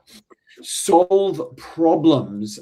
This is something that when you do interact with a woman before you sleep with her or after sleep with her and dating, if you can be the guy who just makes shit happen. Excuse me 1 second. The number of times, especially in New York, I've wanted to get into some place and it was closed or something like this, or all number of things, or the cafe's closed and I want to get a cup of tea, and I'll just charm the staff and get them to hang back and make a cup of tea and coffee for me. Sometimes I'll even tip them. It's just like, be a man, just never take, within reason, never take no for an answer. Make shit happen. Turn the world into your own playground. Take charge. Be a man. An example I use is I was away in the Blue Mountains with 2 by girlfriends who are 18 and 15 years younger than me. This is when I was early 40s, and we're having a nice little, whatever it was, 7-8 day holiday, lots of meditation and hiking and sort of tree hugging and stuff. And we get back and we'd been meditating in nature early on, and then tree hugging, and then we get back and we spend a whole bunch of time in the spa together, and then whatever, we have literally 5.5 hours of sex or something, and it's now 12:30 or 1 at night, and it was the last day for one of my girlfriends. She had to catch a train early in the morning to get back for work, and lo and behold, there was like a rugby team drinking expedition. I don't know how many guys there were exactly, but there was 10 or 12 guys who were all very, very large and very, very masculine and very, very loud, who by 12:30 or 1 o'clock, when we got out of the bedroom and came into the living room, were very, very loud. And it was like the usual Aussie thing. Sorry to the Americans. Back in black, hit the sack, or cheap one. And they're just singing till I don't even know what hour of the morning, 12:30, 1 o'clock. And yeah, my girlfriend at the time, who literally, I can't remember the time, she had to get up at 5:30 or something to get a train back to Sydney and get to work. Yeah, she's like, there's no way anyone's going to sleep for a long time. So I was walking around in underwear, so I just put on a pair of jeans, went out there with my shirt off, and I'm just skinny like a twig, and just went up and went, "Hey guys, how you doing?" And they didn't even hear me because the freaking Cold Chisel AC/DC was so loud. And I walked up and had to walk even closer and actually get into their group and go, "Hey, I'm so sorry to bother you. My girlfriend's got to get up at 6 o'clock to catch a train back to the city. Could you do me a huge favor and just maybe go inside or turn the music down a lot? That would mean the world to me." And these guys who, you know, they were all like fucking 16 beers in at this stage, and you know, some of them were, you know, not in the best condition. Like, "Oh, I'm so sorry, man, didn't mean to do it. We'll do that straight away." And not a word of a lie. Within 2 or 3 minutes, they were all inside. There wasn't another peep that night because I started out like, "Oh, I'm so sorry to bother you. It's now 1 o'clock in the morning," whatever the time was. I've done this so many times in my life, this skinny little, whatever, 76 kilo stick man that I am. And women just look at me like I'm fucking Michael Jordan, or I don't even know many athletes today. LeBron James, sorry, I only really know basketball. Or whoever won the Brownlow medal last year, who's centre half forward. They look at me like I'm some sort of alpha male just because I'm sorting out a problem, just with basic social skills. So if you're the guy who takes charge, who makes shit happen, who gets things done, who sorts out problems that women might need to sort out, they just throw themselves at you and they're just not going to trade you in for another guy. Tess, do you want to add your comments about this anecdote? And in your opinion, how many guys would sort of do this sort of shit? Because Australians are so fucking passive. It's crazy. Yeah. No, absolutely. I think a guy who stands up for what he believes in and doesn't take no for an answer, doesn't, you know, necessarily follow all the rules. That's really, really sexy. Also guys who can handle pressure, you know, like if something unplanned happens and, you know, there's a stressful scenario and he doesn't freak out and he knows how to solve that problem and deal with it. That's really sexy as well. So yeah, being able to problem solve in life, but also yeah, stand your ground, etc. Those things are all really, really attractive. Again, it comes down to how solid a person are you. I think all of those things are quite masculine traits as well. Being grounded, being solid, being standing up for yourself, not being weak. Fantastic. Next question, Tess.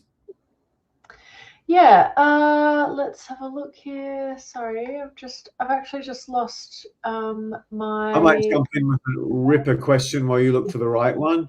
This is probably my favorite questions of all. James, do you think women are just as clueless about men as men are about women? No, but when I started as a dating coach, I assumed women were dramatically more sophisticated than they were. Women are so fucking ignorant and stupid of men. I've looked at a bunch of stuff from some of the major male dating coaches for women or female dating coaches for women, and they probably know a lot of shit I don't. But I think they are so misguided about what a lot of the more desirable guys actually want in a woman, and they're teaching them some things I think are not helpful at all. So no, women, particularly in Western countries, are transcendently clueless about men also. I would still argue men on average are much worse, or a fair bit worse, but women, they're just clueless. One of the great ones is you get a lot of these sort of career women who've had, you know, got their degree, climbed up the corporate ladder, started a business, and they get to their early or mid 30s and they're like, "Oh, I want some high value guy who makes twice, who makes more money than me, preferably 2 or 3 times got more than me, who's tall and attractive and somewhere around my age and blah, blah, blah, blah. And I coach all these guys, like, the hedge fund and the private equity and the surgeon. And they're like, let's say the guy's 40 and this 35-year-old woman, that's who she wants. She wants a 40-year-old, tall, handsome ex-athlete hedge fund manager. He can't think of anything worse. He gets home every day and he's got like a fucking alpha male with a dick to deal with. He just wants a 22-year-old yoga teacher who doesn't give him any drama, who gives him a little massage when he gets home from work, who has holidays, who takes care of him and looks after him and cares for him and makes his life lovely. He doesn't want some alpha male boss bitch. That's the last thing he ever wants. But they don't get it. And then you explain it to them and then they attack you. They throw acid at you. I've been conned. So just women are so, why a guy who just goes to work and fights battle after battle, and he's under so much stress, why he wants one of these boss-ass corporate bitches? Some of them might, but yeah, they're just so naive about what men actually want. And yeah, anyway, I could go on. We're not helping women here, but yeah, women are transcendently clueless. I'm not looking down on women any more than I'm looking down on men. I keep telling men how useless you are. I was the most useless of all till I was about 31. But yeah, we've all been the subject of one giant con and psyop to drag the sexes apart so we're easier to control and easier to sell shit to and easier to get to work 12 hours a week and give half our money to the government. Anyway, let's move on. Okay. Question from Stevie. What are the clear signs that she's actually chasing me? Okay, so yeah, what are the clear signs she's actually chasing me? So there are some early signs, this is like early stage before you're actually dating, like early interaction, where, like James says, where you give her attention and then you pull away. If she starts appearing around you in your line of view or just very close to you often, or she starts raising her voice, when she's quite close to you, or yeah, just doing the obvious ones that we've talked about a lot, like, she keeps looking back at you over her shoulder, or she's like playing with her hair around you, or whatever, all of this stuff. Those are signs that she's wanting attention straight away. But as in terms of dating, once you've, let's say you've gone on a first date or whatever, you're in that early stage of dating, what are the signs that she's actually chasing you? Again, testing are actually really good signs. They're good signs that she's interested and she's wanting to figure out where she stands in the relationship with you, what kind of a guy you are, what kind of a guy you're going to be in a relationship, all of this. But then also, like, in texting as well, if she's instigating texting a lot, that's a good sign as well. If she's making suggestions for what you might do, they're all signs. If you create a little bit of distance and then she comes back wanting more attention, that's a really obvious one. What else, James? There's all the body language ones, like she stands facing you, she holds good eye contact with you. If she's doing any sort of preening, anything like that, if she touches you, that is a absolute game changer in most cases. If she starts asking questions about you, particularly the girls' checklists of what do you do for work, blah, blah, blah, where do you live, etc., etc. When a girl asks you, what do you do, that's one of the biggest signs she's interested in you, and she's starting to figure out she's starting to figure out how attractive you are, because that's a sign she's probably serious about potentially doing something with you. As Tess said, if she starts to test and play games, it's generally because she likes you and she's trying to size you up as a man. You often get girls who start to say boastful things about themselves. It's not just guys. A lot of the times they're lying, which really annoys the hell out of me. One girl I dated for far too long, she told me her dad had a PhD in engineering. It turned out he was some sort of tradesman. She also told me she played state netball, and I played basketball with a girl I had a huge crush on who literally played state netball. And yeah, there was a very different, and she sometimes dropped stuff I threw at her. So yeah, women lie to you. A lot, and we think it's only guys who lie to impress. A lot of, I mean, so many girls have told me they're models, and I'm like, what are you modeling? Coffins or something? It's just like, yeah, it's just some tall, skinny guy tries to tell you she's a model. So yeah. Anyway, I'm getting carried away. So we've done a pretty good job of that if you take bullet points of everything. Her asking questions, her touching, her holding good eye contact, her facing you, her showing up in places where you are. Yeah. Next question, Tess. Cool. Question from James. I've heard that women F up, not down, i.e. they will be attracted to and want to sleep with a guy they respect. Yeah, absolutely. I completely agree with that.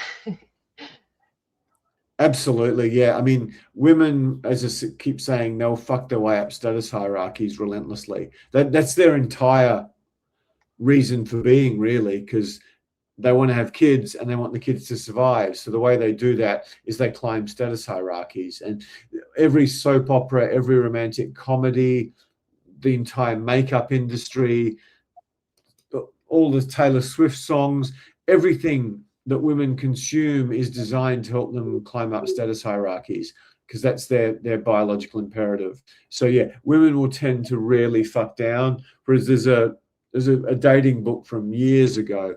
I didn't read it, but I read the first chapter. It's like a guy has two choices. He can date a successful corporate lawyer who's 35 with a slightly big bum, but she's got a pretty face. She would have been really hot when she was like 25. Who's a lovely person who does pottery and archery and all this sort of thing. Or he can date some ditzy idiot with an IQ of 95 with a big chest and a tight t-shirt who's selling ice cream out the front of the street. And what do most guys want? Yeah, I'll go the big titted ditzy ice cream seller. That's what women do. Whereas then the joke, the person who wrote the book said a woman has a choice between this tall, handsome, 6'4", Adonis, square-jawed, abs like nothing else sort of guy who just works a regular job somewhere, versus this frail little bent-over Jewish big-nosed guy called Steven Spielberg. Yeah, I'll date Steven Spielberg. So yeah, it's just women are always going to fuck up. It's a hypergamy. It's the word that's been used more on the internet than any other word in the past 50 years, I think. Women are hypergamous. They're all bitches, as the red pill guys like to constantly go on about. And if you don't understand how to pass women's tests, women are bitches, my friends. There's a bit more to women's tests than shit tests. Next question, Tess. Yeah. Landon says, James, I agree, women are lonely now, but they seem to be stuck in their ways. You meet them, they seem keen, but they are stuck in their comfort zones. How do I get them away from their cats and mothers? Firstly, if a girl's got more than one cat and she's using them in her social media, that's a woman you might not want to get away. That might be one of those alternatives where sucking a dick's a better outcome. I'm just exaggerating. I love animals, but yeah, there's a correlation between multiple cats or cats in their social media or WhatsApp photo and insanity. It's just everything we teach in this YouTube live and everything we teach in all our YouTube lives and boot camps. How do you get them away from their cats and mother? Touch, eye contact, body language, elite level conversation skills, reading women's signals, having a date plan, understanding women's tests, understanding female psychology, dressing quite well, having some sexual confidence, understanding female fantasies, having cool people around you, having good wings, just all of that. Read a few books. Do some yoga, travel a bit, just everything I've said, particularly the touch, eye contact, body language, elite level conversation skills. Just do them, and do them even half capably, and your life can just fly, especially in today's world. Next question, Tess, unless you want to add something. No, all good. So James asks, just on eye contact, do you need to break away every now and then? If you don't, is it creepy? E.g., eye contact while talking, then break away while thinking of next question to ask. Yeah, absolutely. 100% eye contact is definitely very strange. It's really weird, especially if you're telling a story or responding to what she's saying.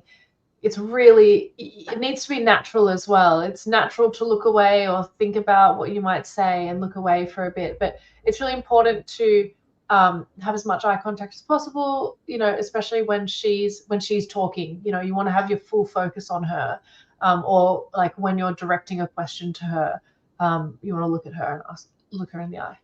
Yeah. Excellent. Yeah, whatever, at my level of confidence, whatever you're going to call it, when I'm listening to a girl talk who I like, I'm pretty close to 100% eye contact.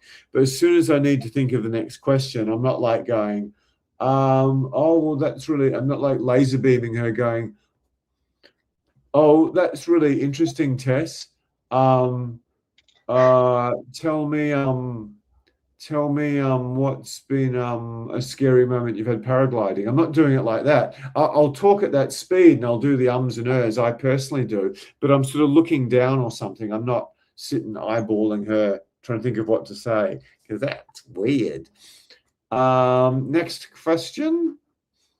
Okay, so a comment from Martin, who says, looking forward to another coaching session with Tess. The first one was very valuable.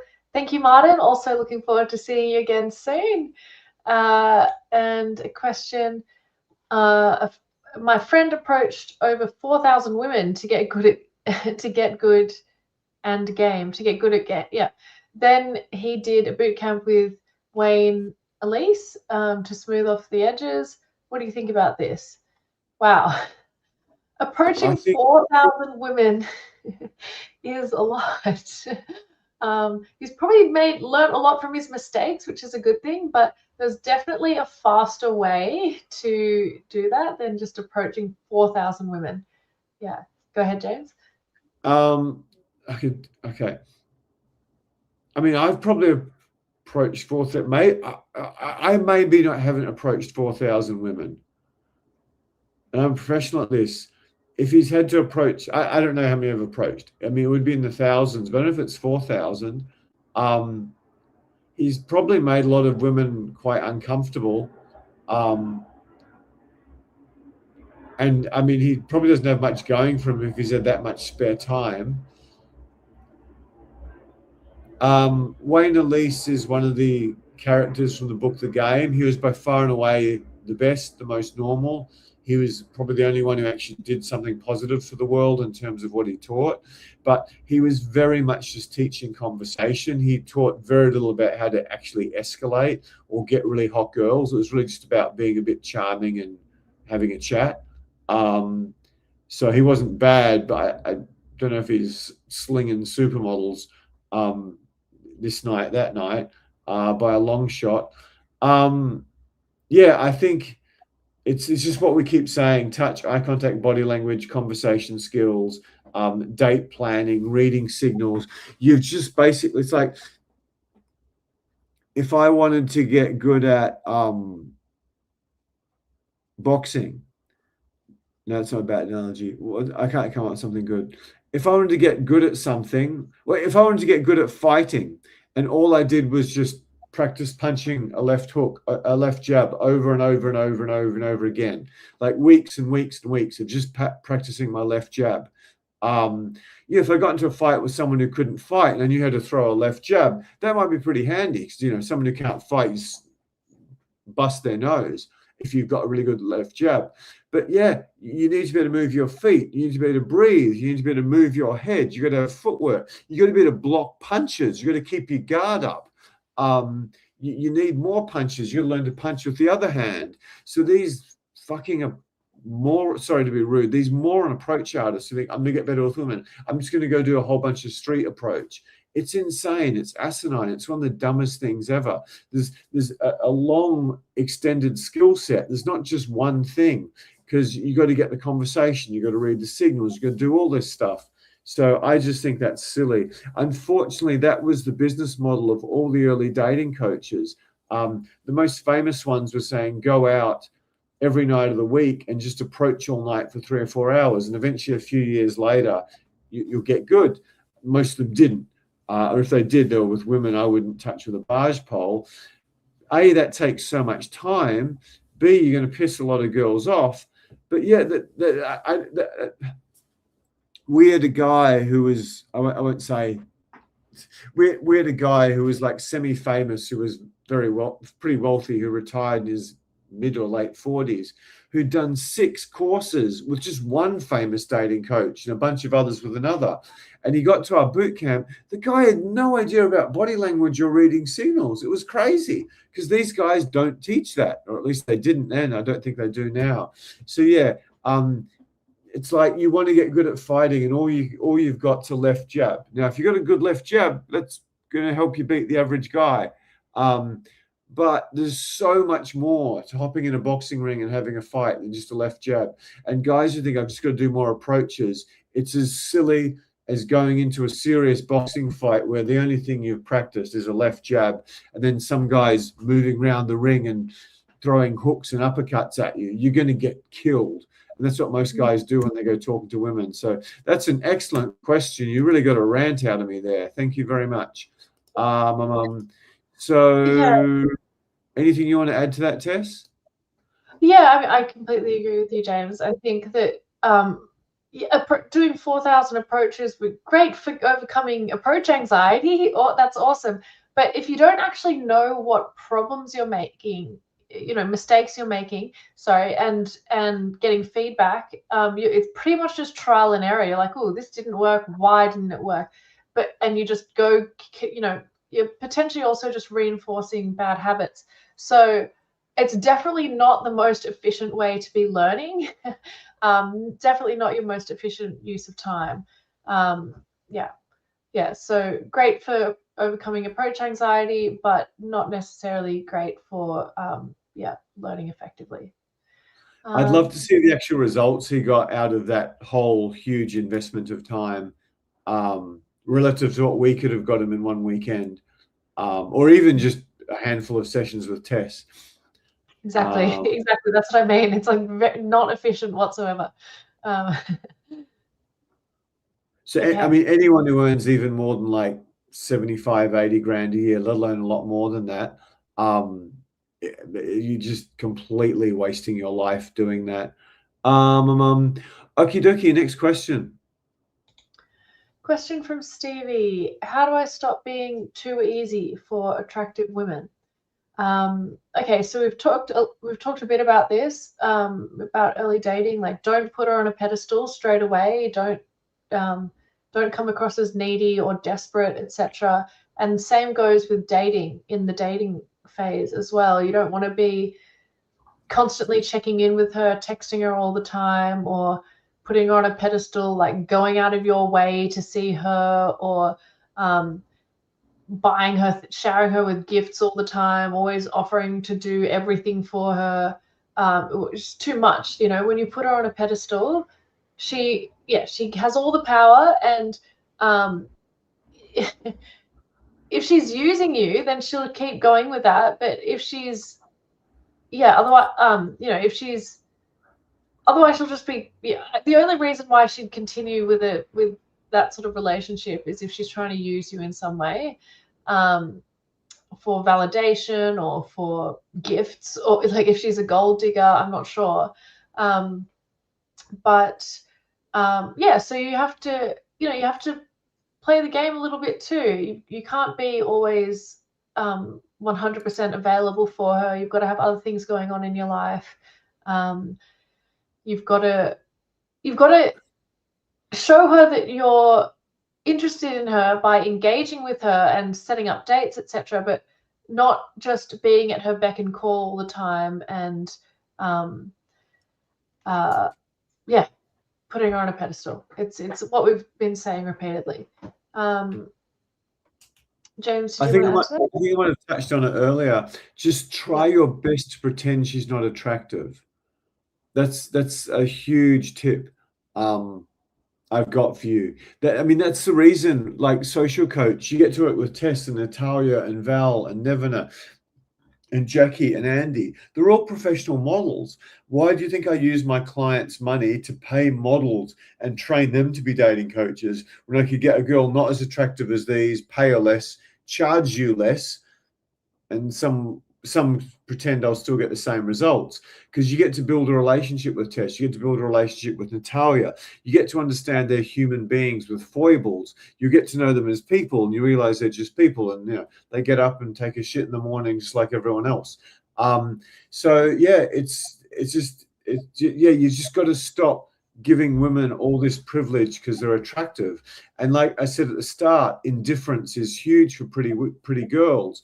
Yeah, you just got to try whatever you can do to try to pretend they're not that impressive.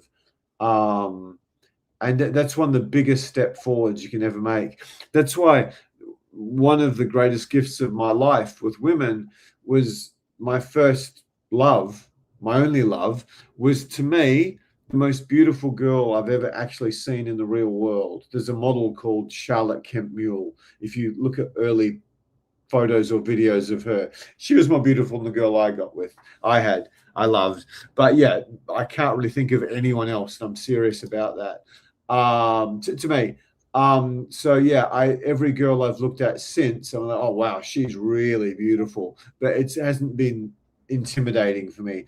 If I'm not around the sort of New York Soho agency model or the Eastern European model, super hot Eastern European girl for a while, my desensitization to beautiful girls does drop. But yeah, it's still probably much higher than the average guy. Next question. Okay, question from history. What is the best way to close and set up a date? E.g., hyper up for an activity and then suggest to go there together and exchange numbers, or exchange numbers and suggest a date over text later. I would say option A is a lot stronger than option B. Obviously, sometimes, I don't know, sometimes there is like a time constraint, or she's got to rush off, or you've got to rush off quickly, in which case you might not have enough time to like sell the date, let's say, or hype up an activity, in which case you might just have to get the number because it's now or never. But yeah, definitely option A is a lot stronger. James, do you want to add to that? Yeah, Tess has nailed it. If you can't sell her on showing up on a date when she's in front of you and she's excited about meeting you, what the hell chance have you got doing it? Oh, you might still succeed. But you've got to agree with me, you'll be dramatically less likely to do it over text. So you want to get her excited about the idea. You also, this is where guys are so stupid. I was too, I'm not putting you down.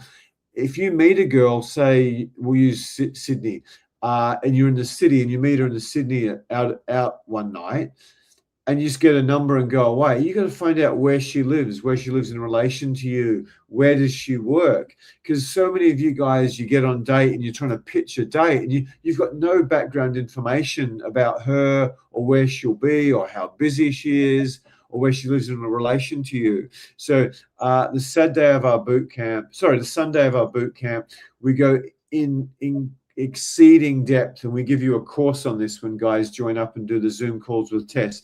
We go into exceeding depth about, okay, we've got to a point where the girl's clearly enjoying talking to me. She's probably going to give me a number. As long as I don't fuck up, she is a good shot of coming out on a date. We've got an extreme step-by-step process that you can just follow, which is quite easy once you know how to pitch the date to her. You'll practice pitching the date to her with Tess or Natalia or Alex or Jackie or something. And then the chances of you going, oh, Tess, so blah, blah, blah, meet me at Bondi Beach, you wear something warm, wear sensible shoes, let's meet just before sunset, it's really beautiful, walk around, and actually giving her a specific idea of what's happening, what she needs to bring, should she eat before. The idea of me pitching a very specific plan or adventure to her and her showing up must be, is it 10 times more likely a hot girl will show up rather than, oh, here's your number, let's do this. and then try to pitch her by text. Because if she's busy or you're supposed to be busy, you don't really have who picks up the phone anymore and answers the call unless it's your best friend, or you don't really have much going on in life. So the more busy you are, or the more busy you're trying to make out like you are, the more you've got to actually set up a date beforehand and pitch it, and the number's just an accounting detail. Excellent question, History Jerk. History Jerk, where do you live? I'm guessing you're in America. I'd love to have you on the boot camp because you're asking lots of boot camp questions, or even just work with Tess and Natalia and me on Zoom, because we get a lot of American guys a long way doing that. Next question, Tess. Actually, we might just do the. No, we'll do one more question. Go for it. So Landon says, will showing indifference make her think I'm not interested? No, it won't, because if you're indifferent but you're giving her attention and being engaged with her interests, asking really good stimulating questions, then no, she's going to think, oh, this guy's interested in talking to me, right? But you're also indifferent, which means that you're not just caught up on her based on her beauty. Obviously, once you create authentic connection, then you've kind of moved beyond that. You don't have to be 100% indifferent, but you've already shown that you're interested. So yeah, I hope that answers your question. James, did you want to add to that? I'll just, in like 5 seconds, if you are very, very confident, I've probably been too sort of cool and aloof, and the girls just decided, no, he's not interested in me, or if he is interested in me, he's just interested in me for a very short time. So I've probably pushed that barrow too far, but for most of you coming along to this, that's not going to be a big issue for you. I said most, not all. Next question. Great question. Okay. Adam says, I've been opening sets and asking questions that evoke an emotive response, but the interactions don't lead anywhere. Girls need to get back to their friends. Am I not closing with physical touch, or am I being too nice? So I'll read that again. I'll handle that. Yeah. We weren't there, we didn't see it, so we can't give you a really good answer. I would tend to drop any language like opening sets. If a girl hears that and she's over 30, she'll probably want to vomit, because she's probably heard some of the weirdest fucking dudes on earth use all that pickup artist lingo.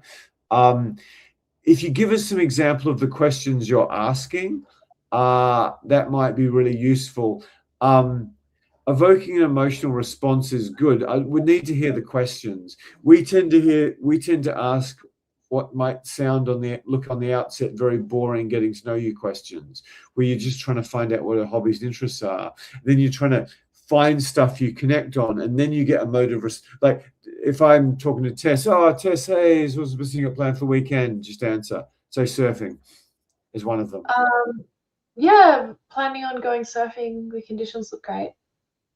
Cool. Tell me what you love so much about surfing. So surfing comes up.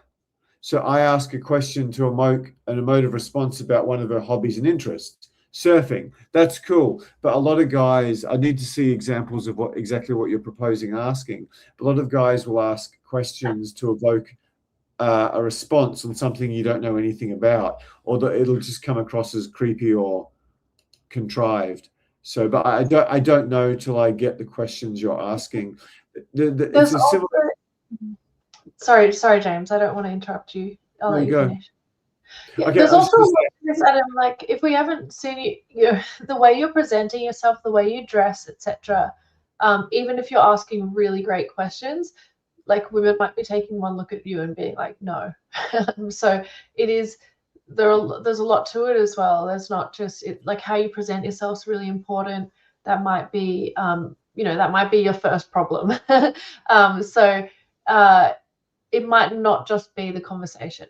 But yeah, touch is really important as well. This is a whole picture. It's asking emotive questions is it's just one piece of the puzzle. Yeah, Tess has touched on a very important point. One of the first things we do with guys is do a style consult. And one of my favorite clients in Sydney, as it turned out, end up going for a walk with him, and he goes out on the walk, and the walk he's going on, I mean, you'd see 3 or 4 attractive girls. The day I went to walk with him, there was one really like Tess Natalia level attractive girl. Her friend was pretty hot too, and he's going out dressed like a fucking homeless person. Really, the guy's he's a male model. He male modeled in his 20s, and he's still getting hit up for jobs in his late 40s, early 50s. But when he goes out for a walk or when he goes out to shops, he dresses like a fucking homeless person. Then he goes out on Saturday night and he goes to all this trouble and does his hair and changes his outfit 5 times and gets the perfect outfit. Just a little 3-hour period on Saturday night, he's trying too hard. The rest of the time, he's not trying at all. It's just like fucking madness. This is what most guys have no clue what they're doing. So yeah, it's, I mean, it says touch, eye contact, body language, elite level conversation skills, reading signals, style, women's tests, female psychology, some sexual confidence, having cool people around you, having hobbies. There's all these things that we need to audit, and then we can give you a really good answer to that question. Also, how attractive are you? How tall are you? How articulate are you? Where are you approaching girls? If you're walking up to them in the Pitt Street Mall or whatever your local mall is and just harassing them when they're shopping, you might not get a good response. Because if you're doing it at something where you've got a really powerful connected interest, that's a very different ball game as well. So where are we? Girls need to get back to their friends. I'm not closing with physical touch, am I? Yeah, I mean, when I've approached girls in bookstores, I rarely had girls want to get back to their friends unless it was absolutely true. And even then, I often got their phone number and often got to see them again because we had a really good conversation going. Next question, Tess. Yes, CP23523. Welcome. That's an interesting photo you've got there. Hey, James and Tess, what are some generic day game openers that can work in a gym or grocery store or a girl walking? Good question. Yeah, so first of all, if you're going to the gym a lot, the first thing I'm going to suggest is that you start talking to the people who work there, the trainers, the other regulars, etc., so that you know, when women see that you're a social guy in that in that place, when you go and say hello to them, they don't feel like you're a predator. So that's quite important. But yeah, just think about what works in that environment. So you might need to use whatever's around you. Like a really simple one for the gym might just be like, hey, what do you think of this gym? Haven't seen you here before, or something. Yeah, if it's more specific to like she's waiting to go into a yoga class or she's just come out of a yoga class, like what do you think of the yoga class, or something like that. That's just relatable. Grocery store, yeah, hey, do you know where you can find this thing? Or just it is those like non-implied social settings, let's say. So a place like a grocery store or a girl walking on the street, she's not necessarily expecting to be approached in that scenario. So you might need to use something that's just going to break the ice a little bit, let's say, so that she doesn't have her guard up or a barrier up. So you might just need to use something that's relatable using your environment. So yeah, anything in the grocery store, asking for some advice or commenting on something that's in her trolley, or yeah, girl walking on the street, it might be just yeah, asking for a suggestion for a great place to get some good coffee around there, or commenting on something that you can both observe, that sort of thing. Girl walking is a very difficult one. I'm not going to lie about that, especially if she's walking fast and she's got somewhere she's focused on getting somewhere, or she's in the middle of something. It's almost not really worth approaching that woman. It's very hard to stop her in her tracks if she's in the middle of something. Yeah. I'll just touch on that. During daytime openers in the gym, this is where pickup artists have put this thing in your mind. You see a hot girl, you go bother her. Now that can work, and it's worked plenty of times for me, but it's a very clumsy way of doing it. Like the dude who did 4,000 cold approaches. I don't even know if I've done 4,000 myself. but I had some pretty spectacular results compared to the average guy. So generic openers, it can work. So it's about social intelligence. It's like, okay, people are working out. Some people might be doing yoga. Some people on the machines. Some people lifting free weights. When's a good time to first talk to her? It could be when she's at reception. It could be when she's at the water fountain. It could be when she's near some machine. I don't know. It could be you wait till she goes up to fill a water bottle, and you just walk up and you're waiting for her to fill a water bottle. And you go, oh, hey, how's your workout? Or how are you going? How's your weekend? What do you think of the new XYZ they've installed? And she's like, oh, good. And then you assess based on your reading of her body language, which we help you with.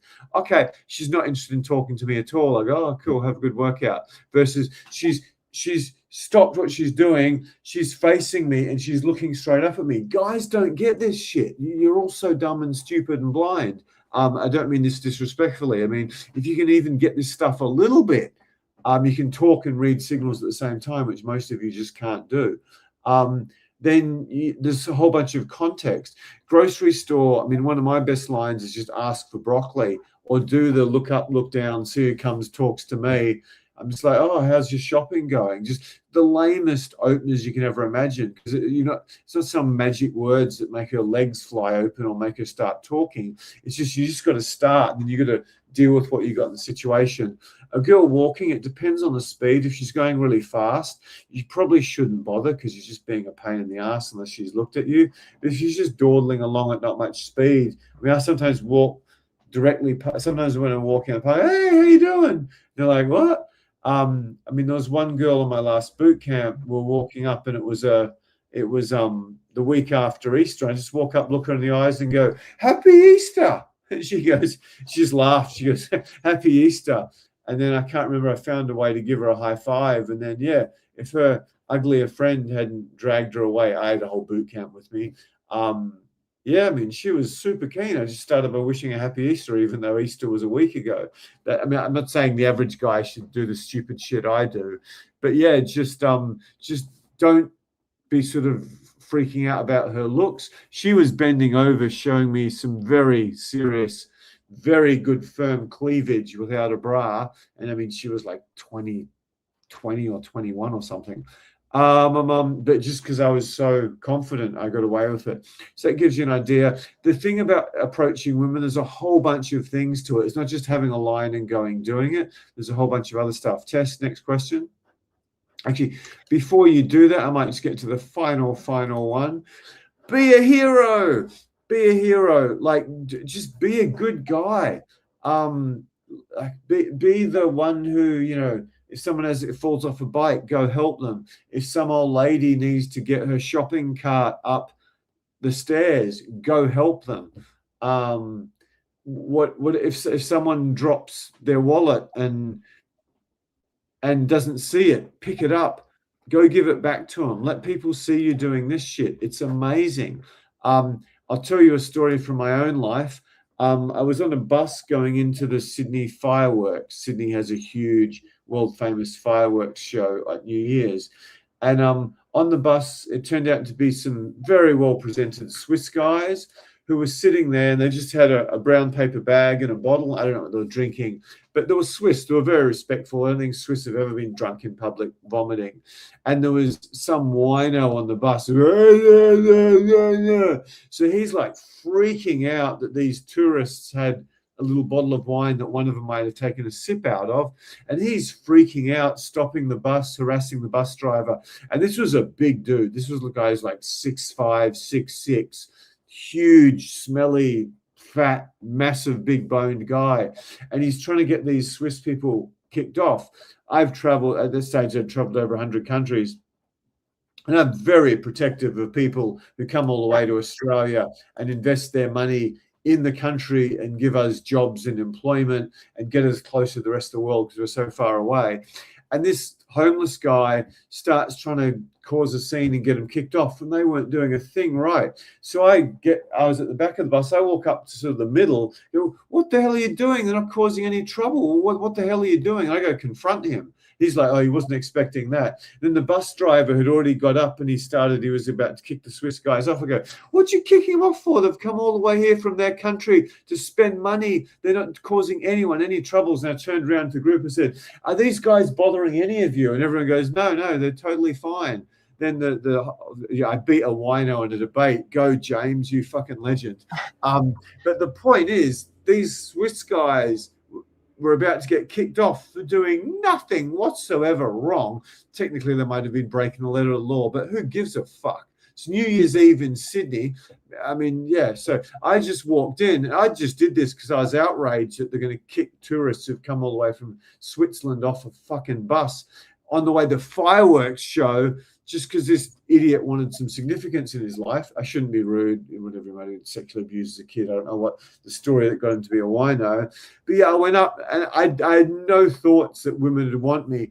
If I'd been Leonardo DiCaprio or Brad Pitt in Fight Club or Troy or Michael Jordan who just dunked on Patrick Ewing or whatever your metaphor is, women wanted to fucking undress me and rape me on the floor of the bus. I don't think I've ever seen women so attracted to me in my whole life.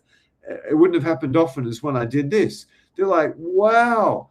I mean, Australia, just a tip for you Australians watching, we're so fucking passive. We're so scared of being the tall poppy because I believe when the English brought the convicts out here, if I was in a chain gang and I broke the laws, they wouldn't whip and beat the crap out of me. They'd beat the crap out of everyone in the gang, which was an excellent psychological tool to basically keep everyone in line. And that stayed in our culture for whatever 200 and something years, where we don't want to stand out. We're scared of stepping out. If anyone gets makes any money or is in any way significant, the Australian media can't wait to build someone up and tear them straight down.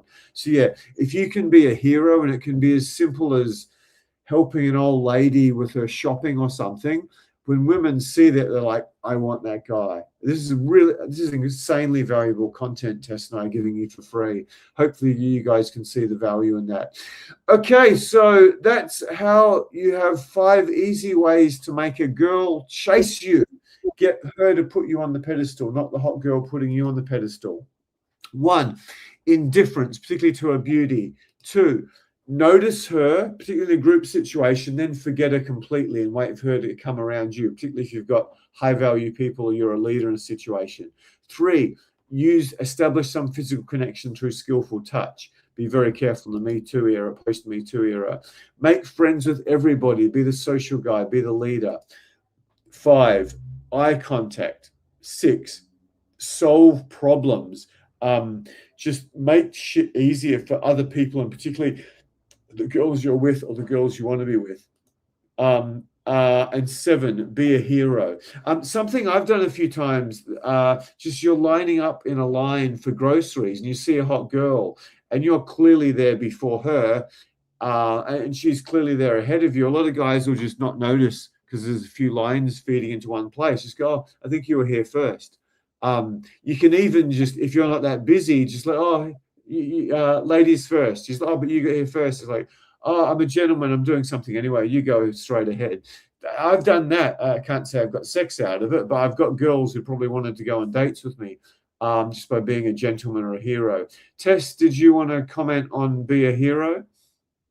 Yeah, absolutely. No, this is just, it shows a lot about your character. If you can stand up for someone who's disadvantaged or needs help. It just shows a lot about your character. Women love that. It's same with, I think, guys who are like good with animals or good with kids as well. That's really attractive to women. It just shows that you're kind and you stand up for what you believe in. It shows that you're confident. There are a lot of attractive qualities to being a hero. Yeah. Again, not being passive or not just being told what to do or standing for something that's unjust. I agree with that completely. Point 8, 5 easy ways to make girls chase you. She'll put you on a pedestal. Get good with animals and kids. So thank you, Tess. and Yeah. then something I didn't put on my list. We teach that. The first thing they teach us, Sal, like I used to go into the homes of quite wealthy people to try to manage their financial assets. And the first thing you got to do is make friends with the dog, because if the dog doesn't like you, you ain't getting the sale, buddy. So you got to be good with animals, and it's the same with girls. So anyway, I can tell you stories about me charming ferocious dogs and monkeys another time. If anyone wants to hear stories about me getting my way with women by being good with animals, particularly ferocious dogs, I've got a few rippers. That's really worked for me. Anyway, let's get back on to questions. Okay, question from And Stevie. just in case anyone doesn't remember, you can get a chance tomorrow and the next day to go on a date with this lovely woman here who also doubles as probably the world's greatest female dating coach in terms of actually practically working with you one-on-one and taking you from wherever you are now to slinging pussy like you never dreamed possible.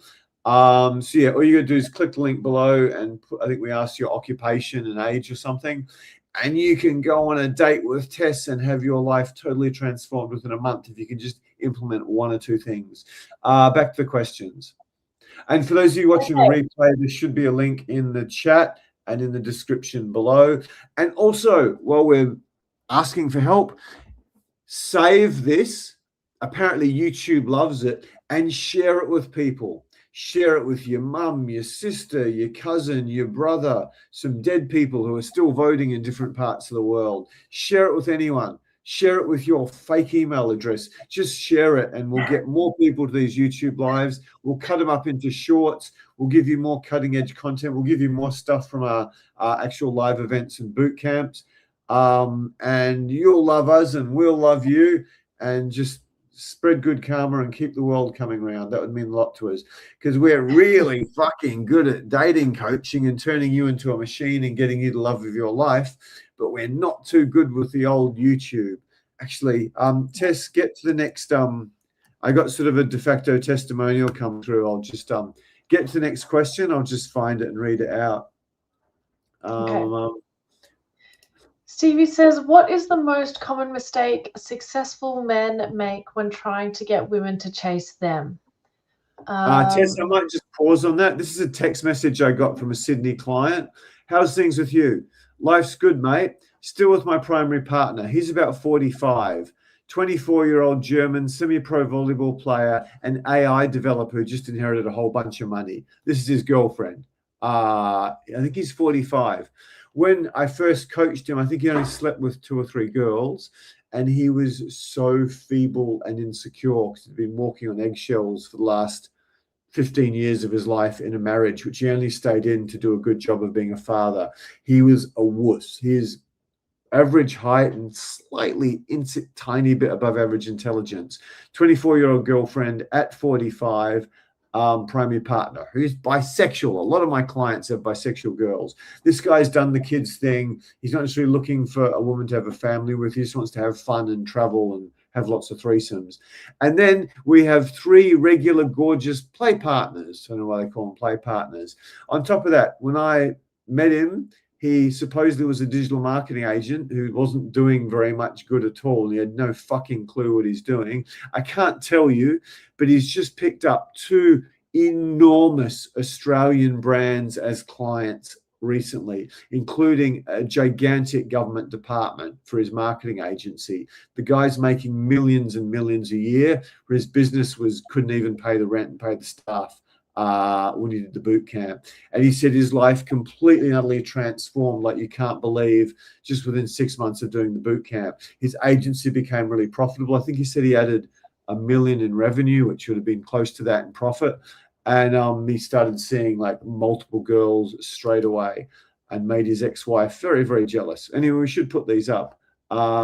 Anyway, Tess, next question. That's a great testimonial. Okay, yeah. So many of them, but I'm not a very good YouTuber marketer. I don't even tell you about them. Have I sent you this, Tess? No, I haven't heard that one. I told Tess about it. Fucking hell. It's like, yeah, it's like, okay, I talk about you guys with girls. It's me at business.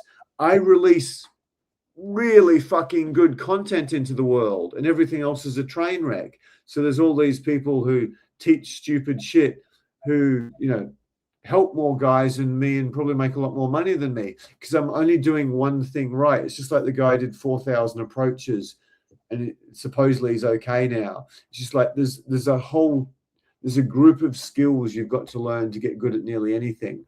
So yeah, anyway, back to questions.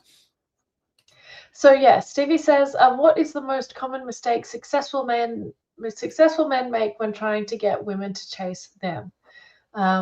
Okay, so yeah, either putting her on a pedestal, I would say, or like potentially making it about money, as in like selling the fact that you're successful, as yeah, yeah, because you're going to be just basically attracting gold diggers. What else? That's the biggest one by far.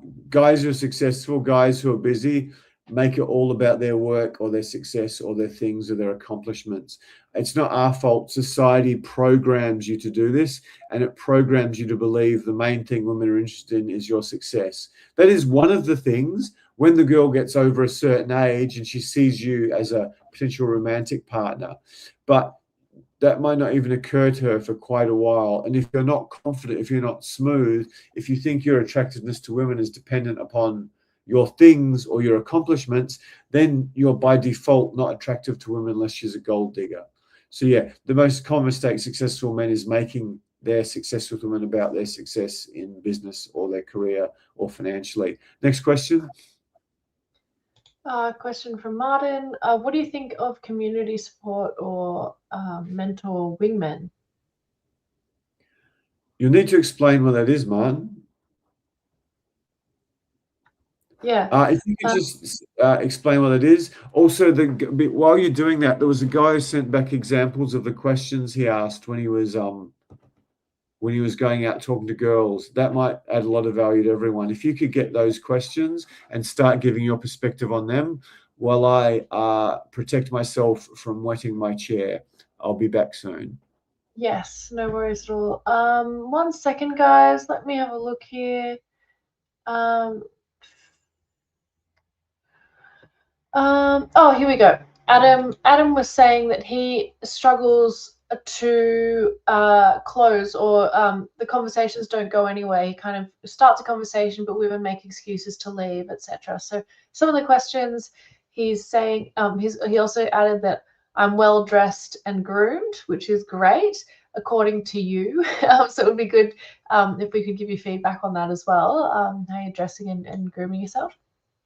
But it's great that you feel confident in that as a starter. So some of the questions you're asking is, if you could be anywhere in the world right now, where would you be? That's a nice hypothetical question, getting a bit of imagination involved. So I like that question. Another question is, what does your ideal Saturday night look like to you? So yeah, that one is not as strong. I think just asking about one night is doesn't give you a whole lot to play with. Like, what's she going to do on a Saturday night? It's usually either socializing, or depending on her mood, she might say, depends on my mood. I don't know, she might say something relaxing, etc. Obviously, you want to get to her. You want to be getting to one of her biggest hobbies or interests as soon as possible. So this question might not get you there straight away. So this one's probably not as strong, but they're not bad starts. They're open-ended questions, which are good. And yeah, this is not a bad place to get a conversation started. But yeah, again, ideally you want to get her talking about one of her biggest hobbies or interests, something she's really, really passionate about as soon as possible. Because yeah, when women are talking about something they love, she's not going to be trying to run away. She's going to be so absorbed in the conversation that she's not leaving. Just a huge point on that one. I didn't see the first one. I don't know how old you are, Adam. If you tell us how old you are, you're going up to a woman. Let's say the average guy who's watching this is 48 or 50 or something. Let's just say you're 48. I don't know how old you are. You could be 32 for all I know. And you're going up to a woman on a Saturday night who's presumably probably going to be in her 30s now if you're 48. And you're going, what does your ideal Saturday night look like to you? And there's dating coaches who teach you to say this stuff. And it's like you're giving the girl 3 hours to ask about. So let's hypothetically say I use this on Tess. Hey, Tess, what does your ideal Saturday night look like to you? Just tell me. Depends on my mood. I mean, I guess Saturday night, if I'm going out, would just be good company, maybe like live music or some dancing or a show. I'm not sure. Maybe a restaurant, lots of things, all of the above. Is any of this in your top 10 things you're most passionate about in the world? No. You do get girls, I'm going to go to this club and I'm going to that club and we're going to get into this opening of a party and there's this big time European DJs in town. I really want to suck his penis. You'll get girls who are clubby girls who love this. Like if you ask Tess about what's been the best thing you did in the last, Tess, Natalia, my two best coaches, who have the most responsibility in the company. Val and Coda are amazing women as well. They're seriously interesting women. This fucking model paraglides, she surfs, she's traveled everywhere, she hikes, she camps, she's got 2 degrees, she's a Chinese medical doctor. There's so much going for her, and you're asking her about a fucking Saturday night. It's just the R word, which you can't say anymore. It's totally R. I'm not even going to go at you, Adam. It's just like, yeah, we're not very good at marketing on YouTube, but we're really fucking good at this. So this question, which you could have well got from one of the big YouTube channels, particularly some of the women or particularly some of the guys who are just marketers, it's not a terrible question. It's so suboptimal, it's not funny. So now you're going to get into this boring conversation with Tess about what? Dancing, good company, just nonsense. She's not interested in any of this shit. Get her talking about surfing or paragliding or travel or Chinese medicine or any number of other things. Yeah, you're halfway to a date with her. So Tess, me especially, I've thought about this shit intensely for 20 years. And I know a shitload myself from my own experience, but it's all been put through this filter of Tess, Natalia, Jackie, Nevena, Rebecca, Julia, Kota, Lisu, all these women who've been my coaches have had a bit of an impact on the method as well. Jackie's had a bit. My ex-girlfriend Gigi was massive. I just don't think anyone I know can compare to the level of detail and results we can get quickly that I know of. Anyway, next question. Okay. Book a date with Tess. There'll be a link in the chat, and she'll change your life if you just implement 1 or 2 things. Okay, Landon says, James, you mentioned sexual confidence is important. If you are in a drought period, do you recommend prostitutes / massage parlors to keep your confidence up? That's an excellent question. Apparently Casanova used to do that. I don't know if I can give you an honest answer there. For some reason, I'm just allergic to prostitutes and strippers. I just find them revolting. There's something about, not all strippers are revolting. I'm sure there's some good ones, but most of the ones I've come into contact with just, they're just not for me. I've hired a couple of strippers. One of them, a French girl, I didn't like her at all. I just did not want to be around her. But she was a really good coach, and she was really good with the older, less attractive guys because she'd flirt like a crazy woman with them. So I kept her on as a coach. So I don't know. I think there is I'm not a prostitute guy. I've never been on OnlyFans. I've never been on fucking Tinder or Bumble. So I'm not the one to ask. I think it would, in many cases, be fake confidence because prostitutes are probably unlikely to give you good feedback about your sexual technique. They're probably going to lie to you. And I would imagine most prostitutes wouldn't know a good fuck if they came anywhere near it because they're so used to pulling their body out of what's going on. So anyway, an ex-girlfriend of mine, after she saw my travel photos, unfortunately became a high-class hooker. She didn't do that many jobs, but she was getting like £4,000 a day. This is 15, 20 years ago. So yeah, and I didn't sleep with her very much following that, but when I did, it was like she could just somehow have this out-of-body experience where she left you with her body and she went off somewhere else. Partially because I broke her heart the first time. So yeah, I don't know the answer to that. Casanova does it. Okay, the answer is, I think if you get a good one and you actually have some sort of relationship with her and you explain your goals, it's probably better than nothing. If it's like a paid girlfriend who's actually got some interest in you beyond just the money, that's probably got some merit. But if it's just whatever you do, you just go down and get your rocks off, I'd probably suggest no. But again, anything that comes out my mouth, I'm pretty fucking certain I'm right for the average guy. With this one, I'm not so sure. You can touch on it, Tess, if you want. You're better off making friends with a bunch of girls and just getting around female energy. I think that would be more important. For guys we take on, we teach them a lot about sex that will give them a huge advantage over 9 out of 10 men, just if they do that correctly. But yeah, anyway, we might move on. I'm not really sure about that one.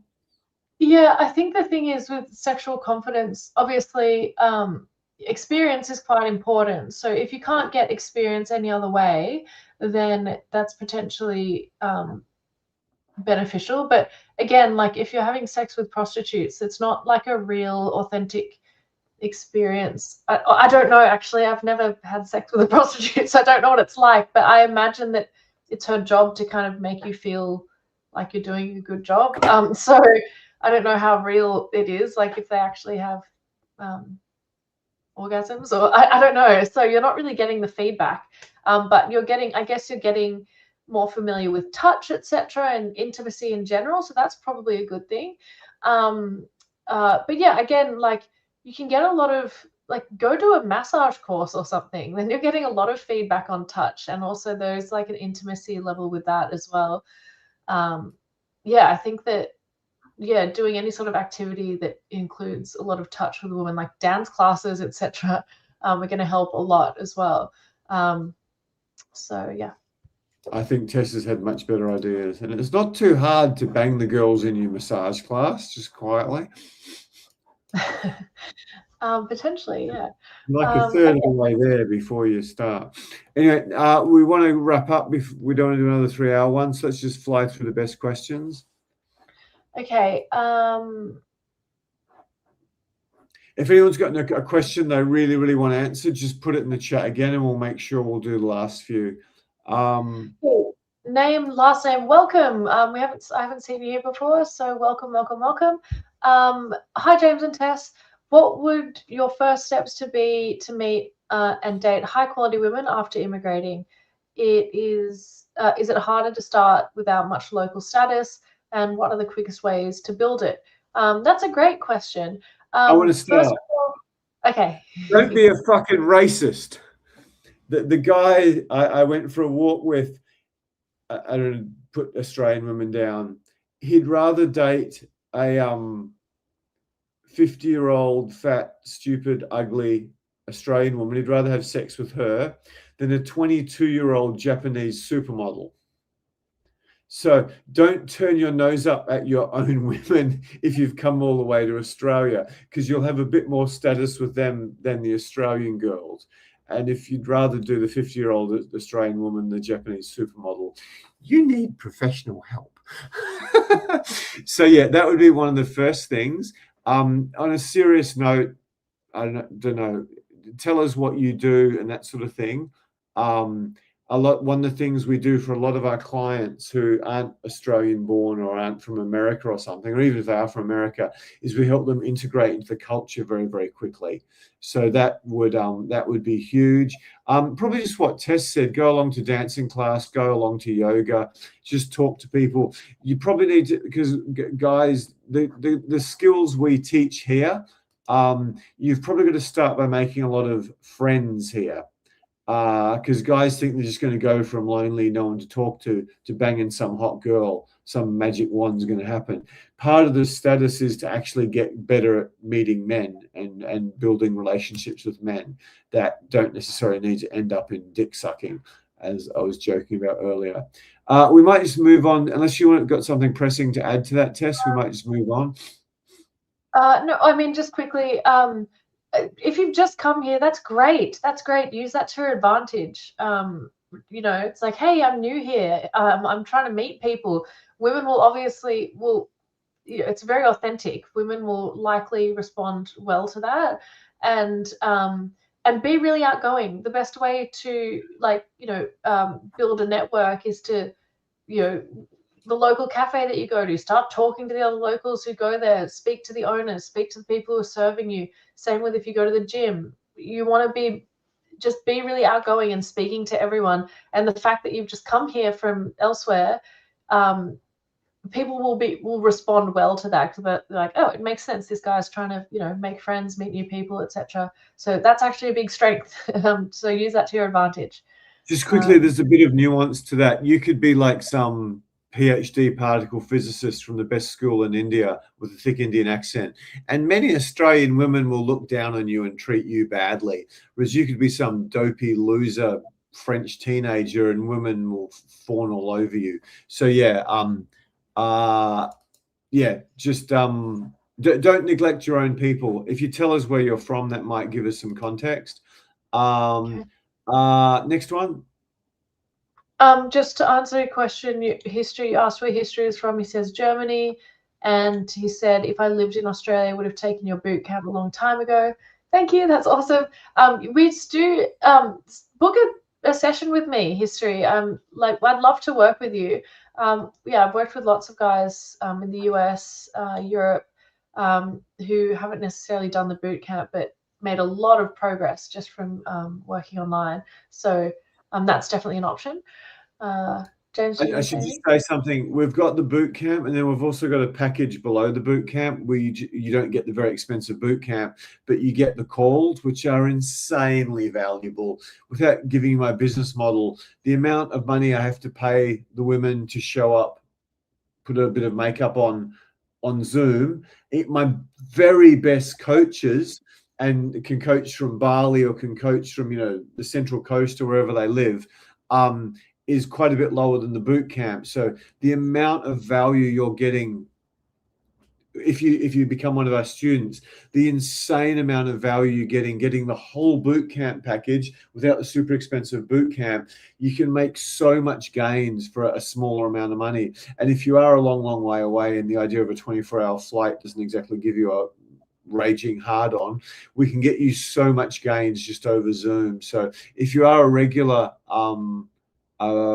nobody's, whatever the name was, sorry, I forgot about that. You left a beautiful comment last time. You might want to consider that. There's a link in the chat. Next question. Yes. Let's have a look.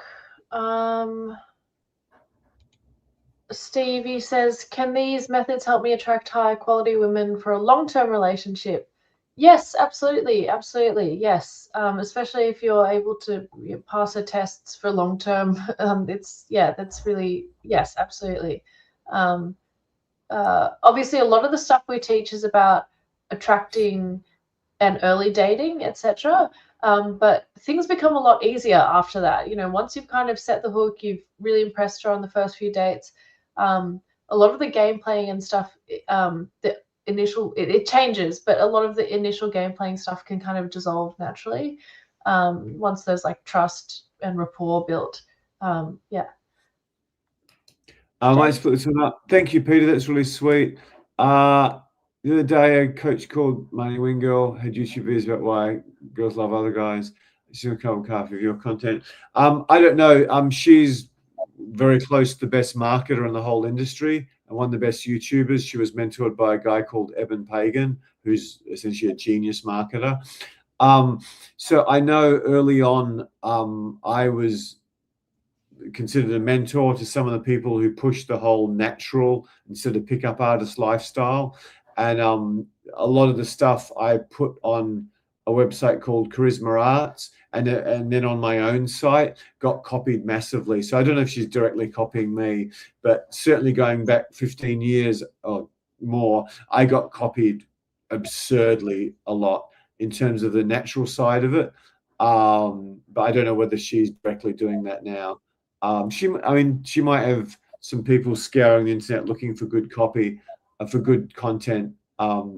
But yeah, that if they copy my techniques, I sometimes copy their subject lines and stuff. I must admit, I got this 5 easy ways to make a girl chase you from someone else. Thanks for the comment, Peter. Next one, Tess. Okay. Question from James. What are your thoughts on having female wings? In my recent experience, it was a friend of mine and better than going out on my own. Absolutely. I'll cover that. If you're really nervous and scared and a beginner, that can really help you because you're automatically probably not going to be a rapist or a serial killer or weird if you've got girls with you. And even if you are weird, the girl you're with will probably bail the other women out so as not to be embarrassed herself. So it's a big sign. So you might want to do that a little bit, but I strongly recommend not doing it seriously. I've tested pretty much everything you've heard of.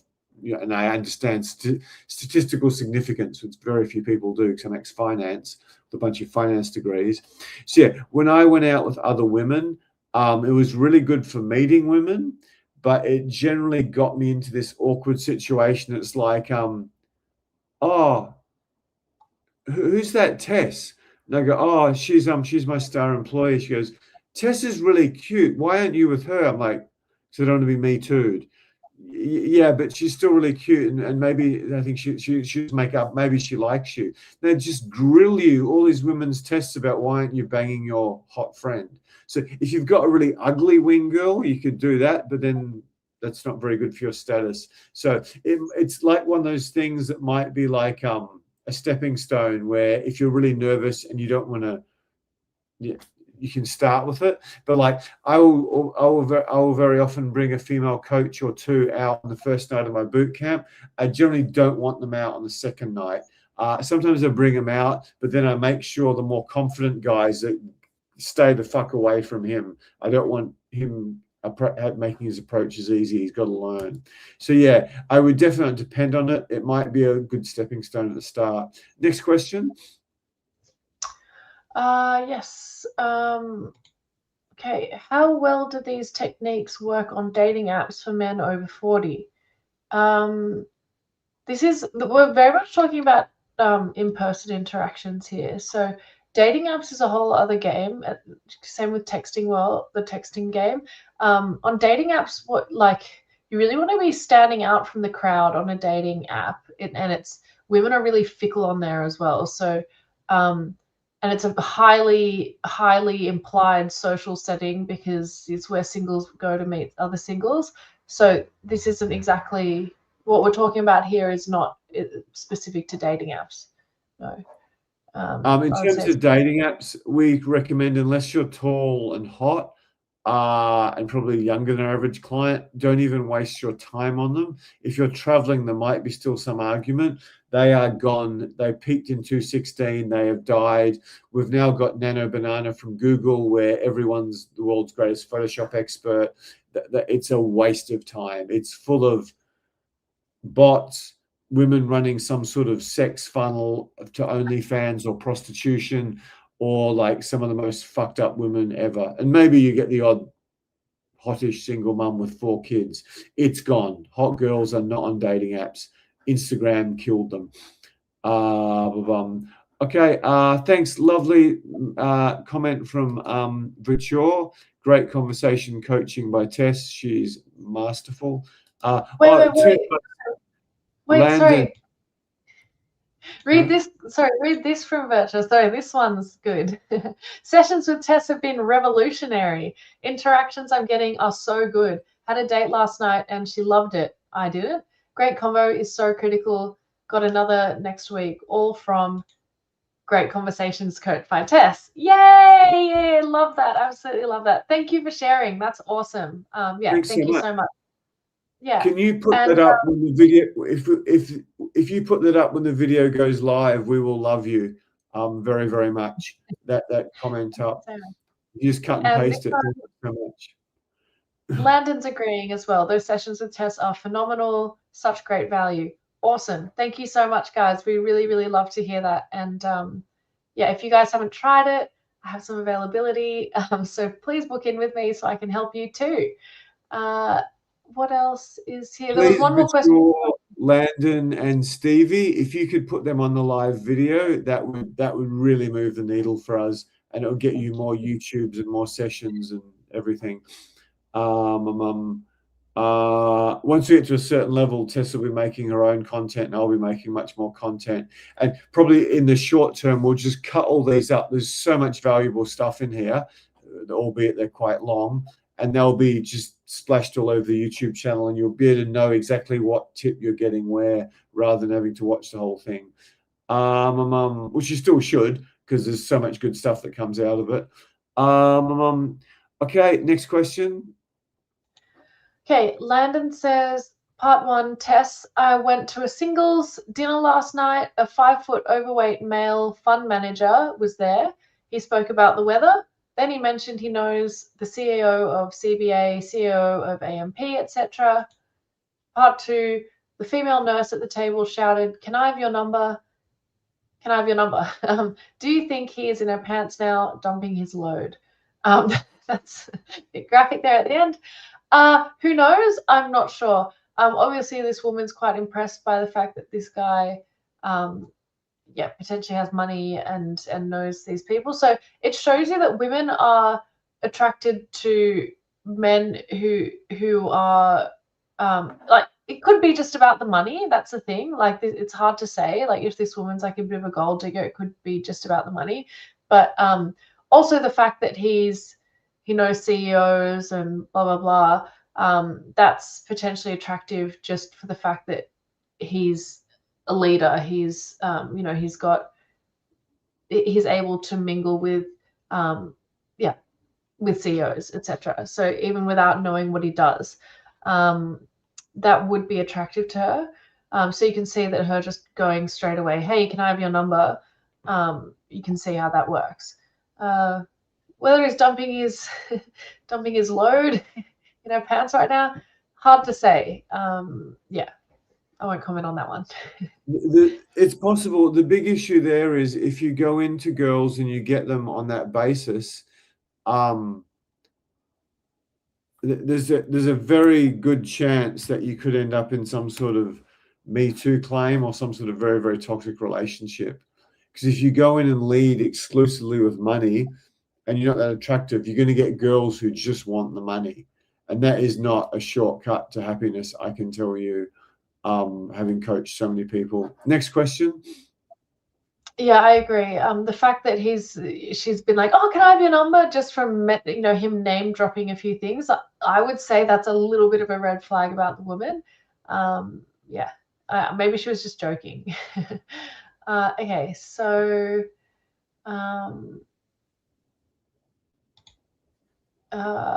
okay, so players told me better go out alone than with guys without game because they will throw you under the bus to get a chance with women, or because they are jealous if you get some.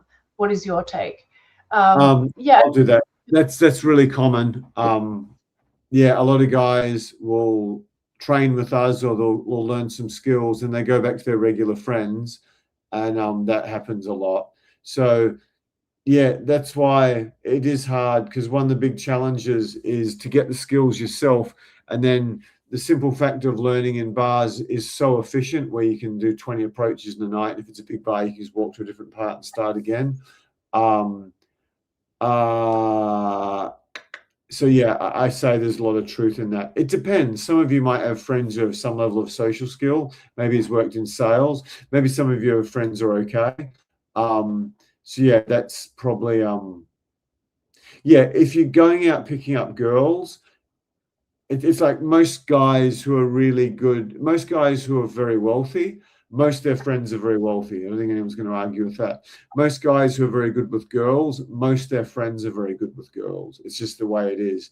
So I've gone out, like, yeah, I don't know. I did a residential in Thailand with some guys who are in Bali, rather, with some guys who are better looking than me, who had a lot of skill. But at that stage, they just couldn't wing with me for the girls I wanted. So they sort of dragged me down. And I wasn't really interested in the girls they were pursuing in the most part. So yeah, if you do become a student, we've got like a course on wing rules and how to make the best out of that relationship. And we try really hard to introduce you to someone in your state, some of which work out wonderful. I think we've introduced one of the guys here to a bunch of guys in Adelaide just recently. And that guy needs to remember to ask me about Adelaide on the next student session that we're doing. We're doing one of these on Wednesday, teaching a lot of advanced stuff. Next question, Tess. We will have a ton left, won't we? Yeah, no, we've gotten through all the questions, guys, which is great because we're kind of reaching our time limit. So, yeah, thank you. Thank you so much for all your questions. It's been a pleasure serving you. Anything else you wanted to mention there, James? Yeah, if you guys could do us a huge catastrophic favor, and you're really doing yourself almost a bigger favor as us, if you could save it, just share it, and yeah, if just a handful of you could copy and paste the comments or the questions you've made here, particularly the beautiful ones about Tessa's coaching, and just put it into when the video goes live, that means the world of difference for us. I think a couple of guys did that. And I think we got like 2,600 views. I don't know, Tess, do you know how to save a YouTube video? No. How do you save it? I don't know because I don't actually browse YouTube. That's like not something I do. Ask good old AI. How do I save a YouTube video? I'm sure there's a. Oh, it might be. You might not be able to do it when it's live. It might only be on the download. It might be only when on the replay that you can save. That's what I was thinking as well. Oh, thanks. Thank you so much, Landon. Appreciate that. If you guys could put some of these awesome comments in the live video, it's probably going to be ready in about 10 minutes after we finish. Thanks so much for all the awesome comments, guys. It's really, really lovely to hear. It's yeah, it's why we do this. We love helping you, and especially when we hear some of these amazing success stories. It's awesome. It's really cool. Yeah, I'll leave you with one thought. Because of the COVID lockdowns and because of technology, we're all shopping, working, exercising, watching comedy, watching movies, doing pretty much socializing from home. It's just women are more desperate than ever before. And we're having clients who take a bit of action who are getting better results than you would have got before. I mean, so many guys have just checked out as well as that. So yeah, just a little bit of action gets completely outsized results these days. And I remember a friend of mine was I'm not going to make up the name of the place, but he was somewhere in Serbia or something, just after the war, and he was in a town where it was like 13 or 15 women in the whatever the 18 to 30 age group. There was 13 or 15 women for every man, literally. And he's like, this is just ridiculous. And all guys dream about this. That's what America, that's what Australia, that's what Canada, that's what Holland and Sweden and Germany is today, because most guys have just run away and checked out. So if you just take a little bit of action, particularly some really skilled action, if you work with Tess, the results you can get, even if you're like 65 or 58, you're not as attractive, or you got a bit of a beer gut, the results you can get today are just totally outsized of what they've probably been for most of your lifetime, because women are just catastrophically lonely right now. As I said, there's dating events where they're getting like 500 women and like 12 men. That's in New York. So yeah, As I usually sign off with, keep smiling. Bye for now. Please support us when the video goes live. That means you get so many more of these, maybe 2 a week, and a whole bunch of shorts and longs and who knows other stuff. And we've got a whole bunch of footage from 2 or 3 boot camps, or like 20 boot camps, including the 2 or 3 recent ones we haven't even got around to putting up. So if you help us get more love on YouTube, we'll train you like a crazy man for free. Anyway, and the German guy, yeah, please book the session with Tess. We'd love to help you out. And yeah, keep smiling and bye for now, guys. See you guys. See you next time. Thanks for all the great questions and support. Really